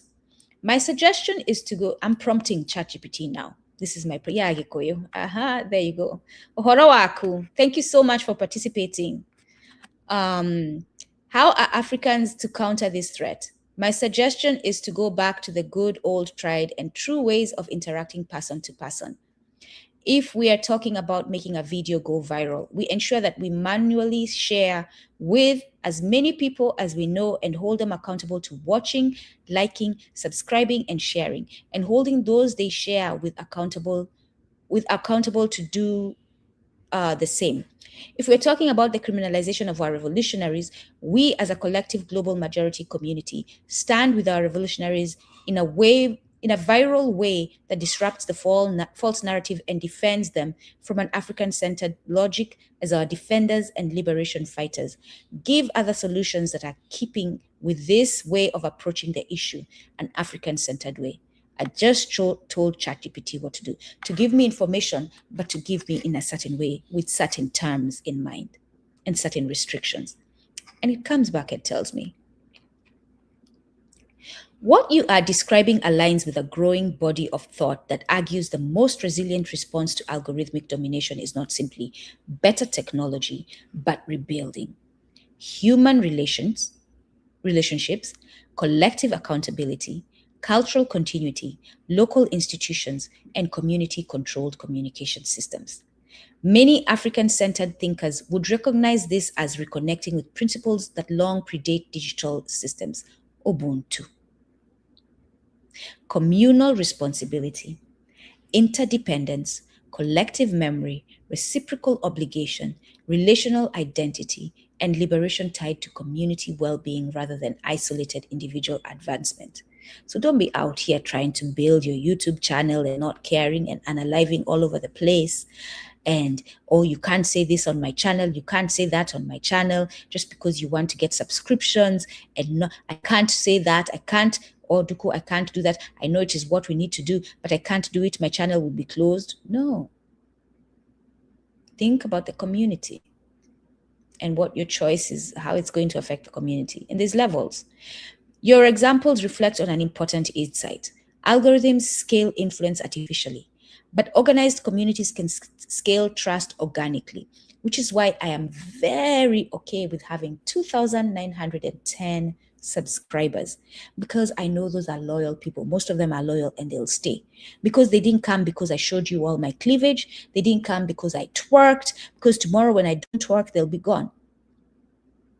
Tomorrow when I don't behave in the dehumanizing way that you all expect me to behave in, so that you can all be like, oh, Google eyes and clickbait, all that, you'll be tired of me. Tomorrow when I move, because I've been pretending about who I am in a different way, you'll move, you'll ditch me, right? But if you're standing true as who you are on good times or bad times, you'll be satisfied and fulfilled by the fact that you're being who you are. This is who I am.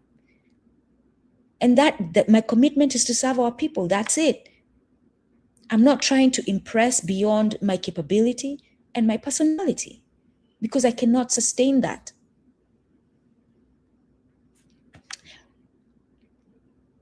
That distinction matters deeply. What distinction? Algorithms scale influence artificially, but organized communities can scale trust organically. Number one, rebuild human redistribution networks. You already identified it. ChatGPT is talking to me because I now brought myself in the prompt. You already identified one of the strongest countermeasures: intentional human-to-human dissemination. Algorithms control visibility, recommendation, amplification, but communities can create parallel circulation systems. Communities, in other words, are more sustainable. Historically, African liberation movements spread through churches, markets, unions, student groups, family networks, barbershops, beauty salons, community centers, radio, oral tradition, neighborhood organizers. The modern equivalent could include direct message circles, accountability sharing networks, coordinated viewing sessions, phone trees, and I'll tell you what that is because that's me. I saw phone trees. I was like, I don't know what it's talking about, but I'll explain. WhatsApp groups, local discussion gatherings, independent newsletters, physical QR code campaigns, cooperative media circles. Instead of waiting for platforms to boost content, communities become the distribution infrastructure. For example, today, and we'll talk about it, all of you share with people in your community. My aunt, I talked to her and she tells me, so-and-so came to my house. I made them subscribe to your channel. I was talking to so-and-so. I made them subscribe to your channel. I went here and I saw so-and-so. I made them subscribe to your channel. Has every member of the family subscribed to your channel? I'm like, I don't know. I don't think so. What is wrong with them? Why are they not subscribing? And she will call them and say, have you all subscribed? Why are you not subscribing to Nduku's channel? That's what I'm talking about. If we move that way, Nduku doesn't have to worry about algorithm picking her channel. Y'all will be picking my channel. Y'all will ensure that happens. And think about it on any other channel that you want to be seen. The people on the ground being committed and moving accordingly and holding their friends and family accountable. Why you, first of all, wait a minute. You family, let me not go there because now that's airing my family's personal. There's an extent, right? Let me respect them there. That reduces dependence on opaque recommendation systems. Number two, restore communal accountability. One of the major features of algorithmic society is passive consumption. African-centered approaches historically emphasized participation, responsibility, reciprocity. So instead of I posted it, the question becomes, who did you personally bring into the conversation? That changes media from isolated consumption to collective engagement. Your framing of accountability, ChatGPT is talking to me, is important because algorithms individualize behavior. Collective accountability rebuilds social cohesion. Number three, build independent African-centered media ecosystems. A recurring problem. African narratives are often filtered through external institution interests. You all have seen Doce, I don't know what, DW. That's not an African-centered platform. It may have African people. There's a really good African sister leading, is one of the reporters there. That's not African, it's German. And I remember watching it with a friend recently, and I was like, you can just hear in the way she's questioning, she's limited to the questioning. And it's imperialist. It's serving imperialist interests because she can only question so much and she only lets people answer to a certain point, and she will criticize certain behaviors because she's not working for African well-being. She may think she is, but she's not. She may be in very simple ways, but not deeply. So just because you hear something called African, you see Black people, doesn't mean that it's African media. Figure out who funds that, who's running that, right? So anything French this, French that, that's not African. No matter how many African people they have reporting on that, it's not African. An African-centered response could include strengthening independent African media, diaspora media alliances, community journalism, cooperative streaming networks, educational archives, African-owned digital infrastructure where possible. That where possible is key. Not simply for representation, but for narrative sovereignty, historical continuity, protection against erasure, liberation-centered framing. Because algorithmic systems often reward sensationalism and fragmentation, communities may need intentional structures that reward truthfulness, context, intergenerational wisdom, strategic thinking, and collective healing. That's why I was holding you all accountable before. The engagement in the chat, in the comments, helps push videos. It actually moves algorithm. So if all 10 people watching right now comment, it helps the video grow. That's the actual revolution we should be doing. Instead of waiting for, oh, I attended, your attendance only to push the video. Beyond that, we the people taking over and not allowing it to just be a technologically driven thing.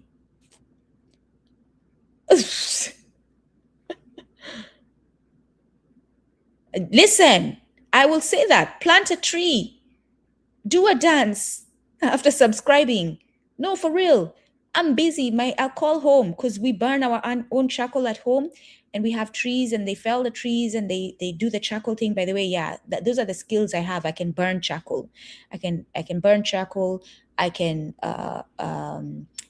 weave baskets, and all those skills in the communities that we're going to be building will continue to be taught. That is, for the basket weaving, it is something I owe my grandma who recently transitioned. I must make sure that that skill continues to be taught. So yes, plant a tree, especially if you cut one, plant one. I'm always giving my brothers a hard time when they tell me they cut the trees. I'm like, you make sure you plant it, and in place of it, two. If you cut one, you plant two. And they're doing that, and I was very proud to find out that they're doing that back at home.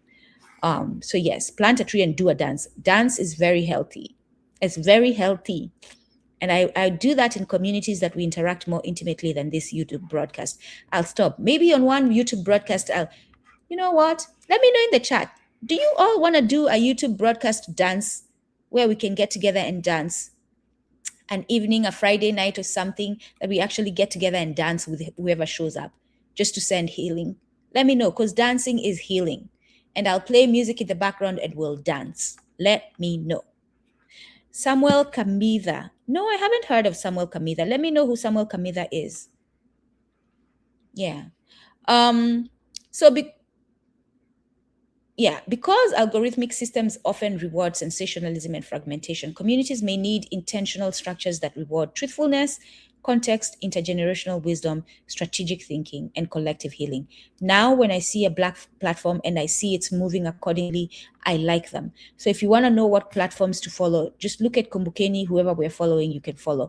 There might be some in there that I've questioned since I followed them, and there might be some there that I follow for strategic reasons. For example, DW, although I know they're not African, I know I might get some information that might help, so I follow them. But I want to encourage you all to follow the African ones. Thank you. Send me about him. Yes. All right. Let me know if you all want to dance. Yes. We'll schedule a dance session. How about we say at the end of this month, we are scheduling a dance session. And if I don't hold me accountable to that, we'll do it in June. But this year, Kumbukeni must do a broadcast where we are dancing and listening to music and dancing. We will all dance. And don't be that pervert who comes just to watch people dancing. Please don't be that pervert. I trust you all. There might be other perverts, but don't let it be you, WanaUbuntu. Don't let it be you, African. Come to dance and to heal, not to stare. Create liberation literacy. Many people use, these are solutions we're going through. Many people use algorithmic systems without understanding. A lot of us are doing it. How feeds shape attention. How outrage is amplified. How narratives are manipulated. How emotional polarization spreads. How search rankings influence belief. African-centered political education could include algorithm literacy, media literacy, historical literacy, propaganda analysis, digital self-defense, psychological resilience. This parallels historical liberation education traditions, freedom schools, political study groups, consciousness development circles. That's how they look in the age of technology. The principle, informed communities are harder to manipulate. Number 5, we're almost at the end. And you'd be able to see that if I was sharing the screen. But you all did not do the community thing, and you're paying for it now, whether you see it or not. A message is being sent to you, and a lesson, by the way. Number 5, strengthen real-world institutions. One vulnerability of algorithmic society. People become dependent on platforms for identity, belonging, validation, income, information, organizing. There are people who will completely be distraught if they don't have the following anymore. If tomorrow night, some of these people who have followings wake up and their channel is gone, they will be like, it will be a major thing in their lives because they're so dependent on that to fulfill, to validate who they are. This is advising you not to do that. For me as Nduku, if tomorrow I wake up, Kumbukeni has been taken out, yes, I'll be mad, but it doesn't change how I move. It doesn't affect my personality. It doesn't discourage me from continuing the work. I just get up and continue. And for you, the community, it is your responsibility then when I get up to continue to support and make the work easier for me. That's how we should all move. One vulnerability of algorithmic society, people become dependent on platforms for identity, belonging, validation, income, information, organizing. African-centered resilience may require rebuilding local organizations, rites of passage programs, cooperative economics, cultural institutions, food systems, neighborhood support networks, healing circles, elder-younger mentorship structures. Why? Because disconnected individuals are easier to socially engineer than rooted communities. Number 6, defend revolutionaries through collective narrative protection. Your point about defending, ChatGPT is talking to me when it says yo. Your point about defending liberation fighters connects to a long-standing pattern. Dominant institutions often shape public perception through criminalization narratives. Historically, anti-colonial leaders, Black radicals, union organizers, Pan-Africanists, anti-apartheid activists were frequently framed as criminals, extremists, terrorists, threat to order. An African-centered approach may involve rapid response narrative defense, historical contextualization, collective media amplification, documenting repression, legal defense networks, international solidarity structures, preserving the voices of organizers themselves. This is especially important because algorithmic systems can amplify dominant institutional narratives very quickly. I'm glad to say that I saw this in real life recently. The lady who went to put out, and a few of them have, went out to put out false information about Ibrahim Traore. We all came down on her like a ton of bricks. She was crying and all that. That we did. We, the people, came and showed that we were more powerful. That's how we need to move. Number 7, build cooperative economics. We changed that narrative. They were trying to talk about Ibrahim Traore, and we were like, nah, you ain't doing this. And we called her out, and she was Black, and we called her out. Number 7, build cooperative economic structures. Algorithms increasingly govern employment access, platform visibility, financial opportunity. Communities that rely entirely on extremely controlled systems remain vulnerable. African-centered alternatives may include cooperative businesses, community investment circles, shared resource pools, local trade systems, collective ownership models, skill-sharing networks, community-supported agriculture, cooperative housing. Historically, many African and diasporic communities survived exclusion through cooperative economics long before digital capitalism. I'm going to share a quick story that I think actually will inspire you and help you. By the way, let me share the story because that thought left my mind. Regarding cooperative housing, when I used to work directly with the Uhuru movement, for those of you who know the Uhuru movement led by Omali Yeshitela, we visited St. Louis, where their main office is now, and they were showing us the cooperative housing they're doing. I'm sharing this so that you understand how you can do cooperative housing. One of the buildings they bought a building, a rundown building, they redid it, and they built it. And this one was for men or for women? This one was for men. And you can do it that way.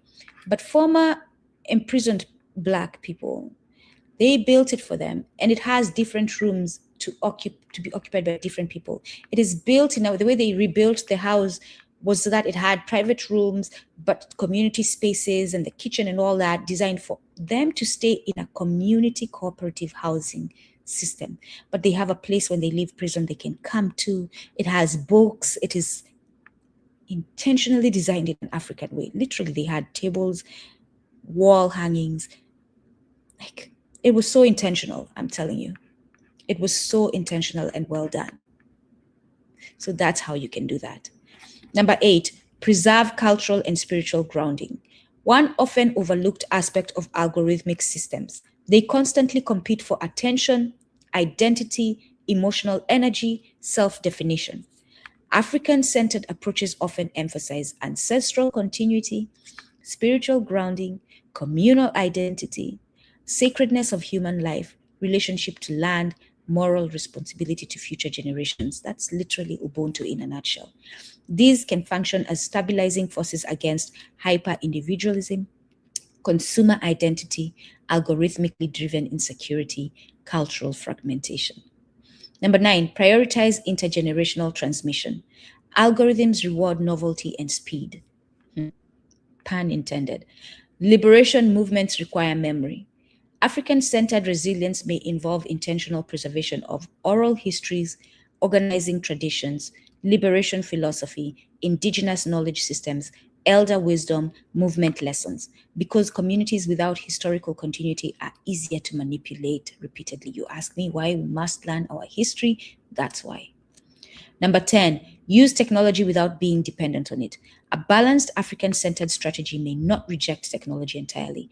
Instead, use platforms strategically, diversify communication channels, avoid total dependence, maintain offline structures, preserve face-to-face organizing capacity. Historically, liberation movements survived because they could organize beyond centralized systems. They maintained trusted human networks. That principle still matters. The deeper principle, what many researchers, organizers, and African-centered thinkers increasingly converge on is this. The real struggle may not simply be humans versus technology, It may be communal humanity versus systems that reduce human beings into predictable, manageable, monetizable data points. Capitalism. Your proposed approach, my proposed approach, ChatGPT is talking to me because I prompted it. So, your proposed approach, direct relationship, collective accountability, intentional solidarity, communal dissemination, narrative defense, and liberation-centered organizing directly counters several core dynamics of algorithmic control. Which are those? Isolation, passivity, invisibility, fragmentation, dependency, and psychological manipulation. In that sense, many of the strongest responses may actually be very old human practices. Knowing each other, teaching each other. That's why I say to you all, on Thursday, we have a dinner on Thursday, and check out for the broadcast I had with Akil Kalfani, Dr. Akil Kalfani, Mwalimu Akil Kalfani, I call him. But I'll also be posting it this weekend, or by Monday, I'll be posting about the event. And if you have $130, because that's how much it is to buy that dinner ticket, the funds are going towards supporting the African Studies Department at Essex County that Mwalimu Akil Kalfani leads. That's why you'll hear me saying to you, show up. Because if I'm there, I want to see you. I want to talk to you. I want to build outside of this platform. I want to actually know who follows me face to face. I want to know what your thoughts are. I want to hear your advice. I have people who follow me who've said I have some critiques. Share them. I want to know what you think. But more than anything else, I want to sit and eat with you. I want to hear the music and laugh with you and dance with you and talk and kiki and just be with you. So when we share these spaces where we're going to be, where events are being held, whether I show up or not, show up if you can. So on Thursday, there will be an event. At the end of this month, there will be the BAM Festival. I forget the full name, but at BAM, the Brooklyn Arts Museum, I believe it is, in Brooklyn, there'll be a festival there, a 3-day festival. We're going to be there for that as well. And I hope to see you all there. If you see me, say hello. Say hello. I'm a human just like you. I'm not special. I'm not in that sense. We're all special, but I'm not more important than you. And you should not feel intimidated when you see me on the streets. Talk to me, because that's what we need to do. So knowing each other, teaching each other, defending each other, that one I hold very passionately. I will tear you down if you're bringing my people trouble, and I can. I will. Yes. Feeding each other. Remembering together. So I literally did that, and organizing with shared purpose rather than algorithmic approval. I teared a sister, a black sister. I don't know if I should call her a sister, actually, given what she's doing. I teared a black woman on LinkedIn for that reason, because she needed to be. Because what she's doing is not going to bring our people's well-being, and in fact is doing the opposite. And even worse than that, she's using Ubuntu as the principle that she's literally marketed her stuff as Ubuntu mathematics, Ubuntu this and Ubuntu that. Continuing the delusion of the principle and the confusion on what Ubuntu means. And I tore her down. For that reason, we must be warriors out here in defense of our culture and our community. We must be, or else it will be diluted and it will mean nothing. I believe this is the last prompt and results I'm about to read. Let me look and confirm that so that I can give you guys hope that this is about to be over. Yes, this is the last prompt. Remember I said to you the term I encountered and I didn't know before? Phone trees, right? Phone trees. I'm going to put that in the chat. We are at the end, my people, and I thank you all for being patient and remaining for 3 hours, going on 4 hours. 3 hours, 39 minutes and counting. So I said, ChatGPT, what are, and I put in quotes, phone trees? Explain in detail that a little child would understand the explanation and be able to explain to someone else who needed to understand what phone trees are. ChatGPT said, a phone tree is a way for a group of people to quickly share important information with many others by having each person call a few more people, like branches growing from a tree. Imagine this. You have a big family reunion or community meeting coming up, and one person needs to tell 100 people about it. If only one person made all 100 phone calls, it would take a very long time. So instead, the group works together. that communal being, right? Here's how it works. Person one calls two people. Those two people each call two more people. Those new people each call two more people. The message spreads very fast, just like a tree trunk grows into branches and branches grow into smaller branches. The information spreads outward from person to person. A simple example. Let's pretend Grandma has important news. Community meeting tonight, 6 p.m. Instead of Grandma calling everyone herself, Grandma calls Amina and Kofi. Look at my chat GPT, by the way. I did not ask it to give me those names, but because of my past prompts and how I have trained it to think African centered, these are the names it's responding me with. You have the power, my people. Instead of Grandma calling everyone herself, Grandma calls Amina and Kofi. Amina calls Zuri and Malik. Kofi calls Nia and Jabari. Zuri calls two more people. Malik calls two more people. Soon, everybody knows. That is a phone tree. Why is it powerful? Phone trees are powerful because people do not have to wait for TV or social media. The community controls the communication. Information spreads through trusted relationships. It works even if algorithms do not promote the message. It is people-powered communication. Why liberation movements used phone trees? Before the internet and smartphones, churches, organizers, families, freedom movements, neighborhood groups used phone trees to organize meetings, warn people about danger, support protests, share urgent news, protect communities. The Black Panther was really good at this. For example, if police were coming to arrest someone unfairly, listen, my people, I'm giving you strategies, implement them if you can. If police were coming to arrest someone unfairly, a phone tree could quickly alert the community so people could gather, observe. I said this before. So we have police killing us on the streets. We need to build an app. My Black people who are technologically savvy, go ahead. Build an app that is going to alert us all if there's a police. And because the person who's driving, immediately they're pulled over, they're going to push that button on that app to alert the rest of us. And those who can show up will show up. And those who can not show up physically, that person will have their camera on and all their recording system on and will start broadcasting wherever we are. This is how we move as a community. This is how we counter this shit. If police were coming to arrest someone unfairly, a phone tree could quickly alert the community so people could gather, observe, document, protect one another, bring legal support, or spread truthful information. A child-friendly way to think about it. Think of dropping a pebble of water into water. One splash becomes many ripples, because I remember I asked it to give me an explanation that a child could repeat to someone else. The child could understand and repeat to someone else. Think of dropping a pebble. This one is important for those who are educators, educating young minds. This is how you can explain phone trees to them. Think of dropping a pebble into water.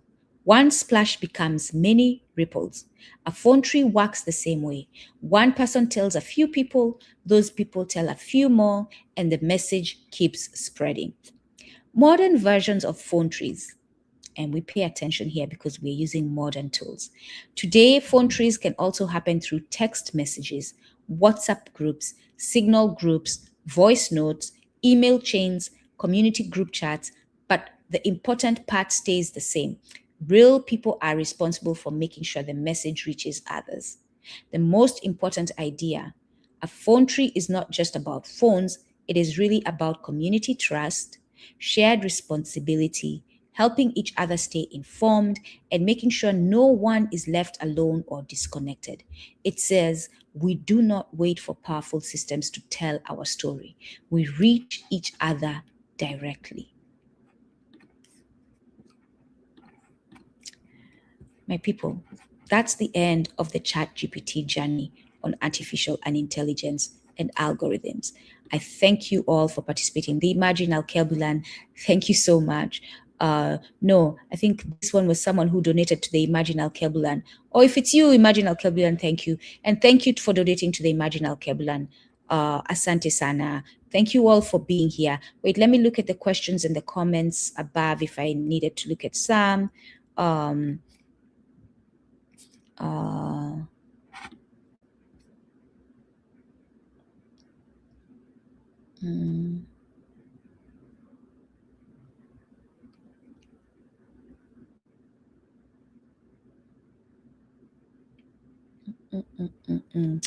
Dan and Dan says, from my perspective as an observer, AI is a lie. It is mass compute. It's a lie. It is. When time permits, Mr. Savage, so this is what Mr. Savage said. So he's on that at Mr. Savage 18665, I believe. In TikTok, you can follow him and follow up on this. I requested that our brother come up and join me. Probably he couldn't, but yeah, you can go find out more about that. That's the information he's sharing with us. Greetings, I'm here getting ready. Abakose Mudiwa. Hey, my sister. Thank you for being here. Thank you. Good to see you. Noare, get Yurugu now before these folks take it away permanently. By the way, y'all, get that book. This is the book. Get it now. Thank you, Noare. This one. It's interesting that it said, and Dr. Marimba is the real deal, on similar conscious as Dr. Francis Crest. No, yes, she is. Yes, she is. Yes, she is. And that's not idolizing her, that is recognizing. It is better than Africans don't train Western AI. It would be against African interest. It's not necessarily training Western AI. It is stopping the damage it's doing. That's what we're doing with this information.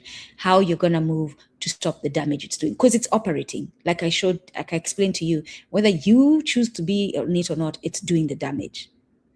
It is, unfortunately, because it's also connected on the phone that you're using, even if you're not actively participating, unless you're not using these smartphones, it's everywhere. It's everywhere. If you sign into a computer, if you go onto a public website, anything, it's everywhere. If you pay for something, it's everywhere. There's no avoiding it. So now it is learning how we're going to take over the system so that it stops harming us. And hopefully, eventually, we can shut it down, which is now Ubuntu.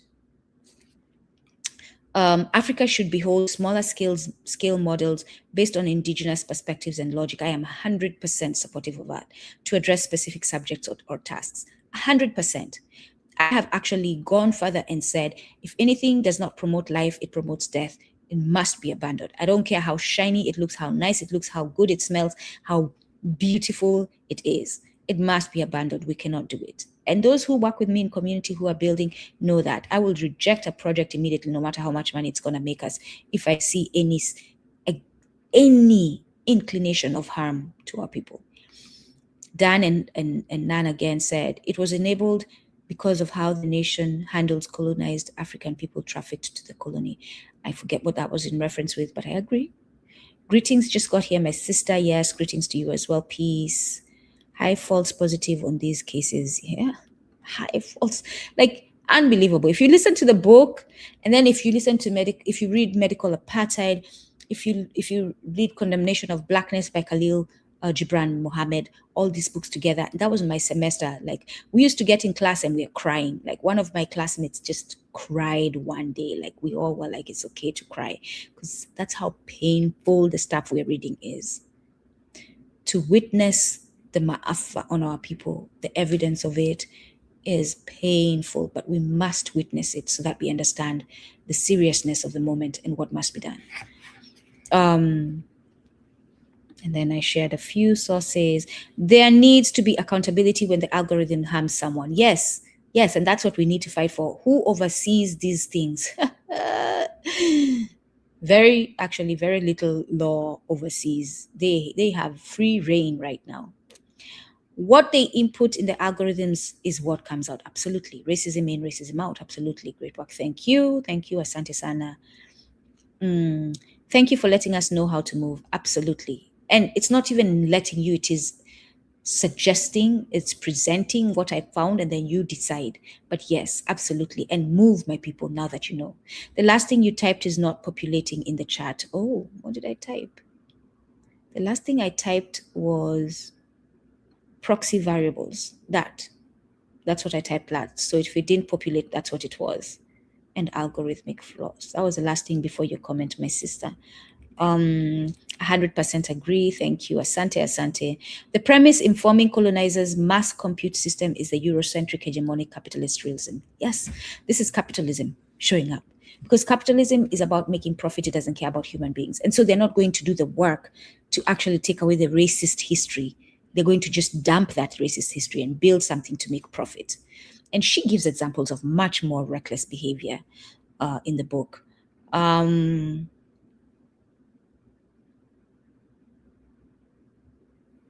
Did you mean the white channel Happy Film? No. This is a black YouTube channel. Yes, the YouTube channel. I see. Now, see the confusion because people are writing white as YT too. Yeah, the YouTube channel Happy Film is what I meant. Yeah, Happy Film. Higher view, techno chauvinists. Yes, pattern similarity. Karibuni, those who are saying thank you, Karibuni. It makes so much sense. I know it does, right? It's crazy because I'm going through this process with a new career now, but I didn't know this information. Now that you know, my brother, move accordingly. Go do your resume on that ChatGPT. Tell it to follow that I showed you, the ATS system, to build your resume on that and see whether it moves differently. And if not, call that organization. Like, let's start figuring out how we're going to, if you had people who recommended you, tell them, could you see what they used? Do you know if they used algorithm to judge the candidates that applied for the job? Let me know. How have they built their algorithms? Like, however much we can get information, let's get it. I posted the link to the PDF. Asante sana, but sijui ilipotea somehow. Pole. That's another Kenyan. Karibu, asante for showing up. Absolutely, Noari, absolutely. These paranoid psycho fools are trying to strip all Black history and information. This man gets to crack me up with the way he talks every often. Anyway, save it any way you can by any means necessary. Yes, thank you. Lazima, hakika lazima.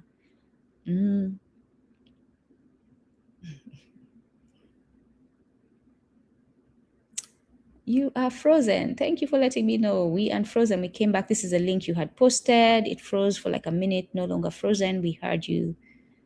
I think we are done. No companies try to save money by replacing HR. Do companies? Yes. This is the question. This is a question, so let's highlight. Do companies try to save money by replacing HRs with AI? Why can't humans keep deciding who they are? Yes, definitely. That's what it is. It's capitalism. It's saving money, but also it's techno-chauvinism, thinking that computers can do the work better. I remember at the organization where I was working when they first introduced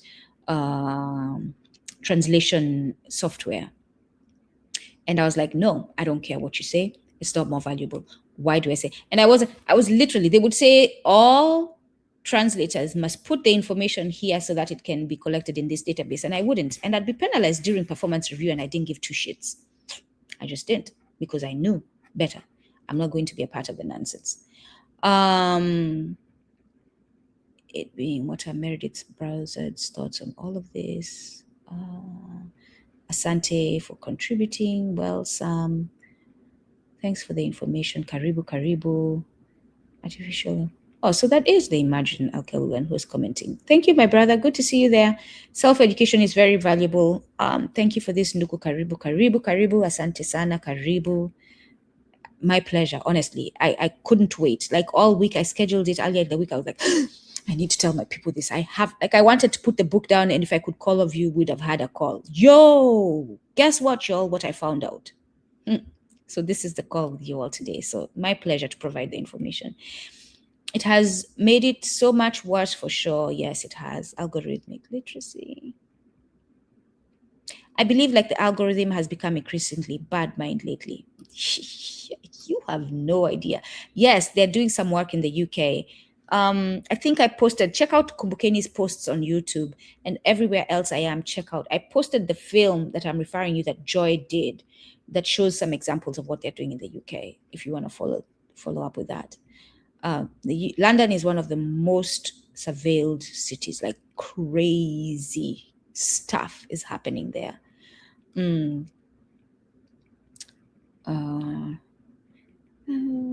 I think that's it. Kumkeni, have you considered using DeepSeek? I have heard about it. I haven't considered. Thank you for sharing. As much as I come here and teach you all about this, I'm actually against AI. I actually am, because it's anti-Ubuntu. But if we're faced with a weapon that is attacking us, we must learn how to manipulate that weapon.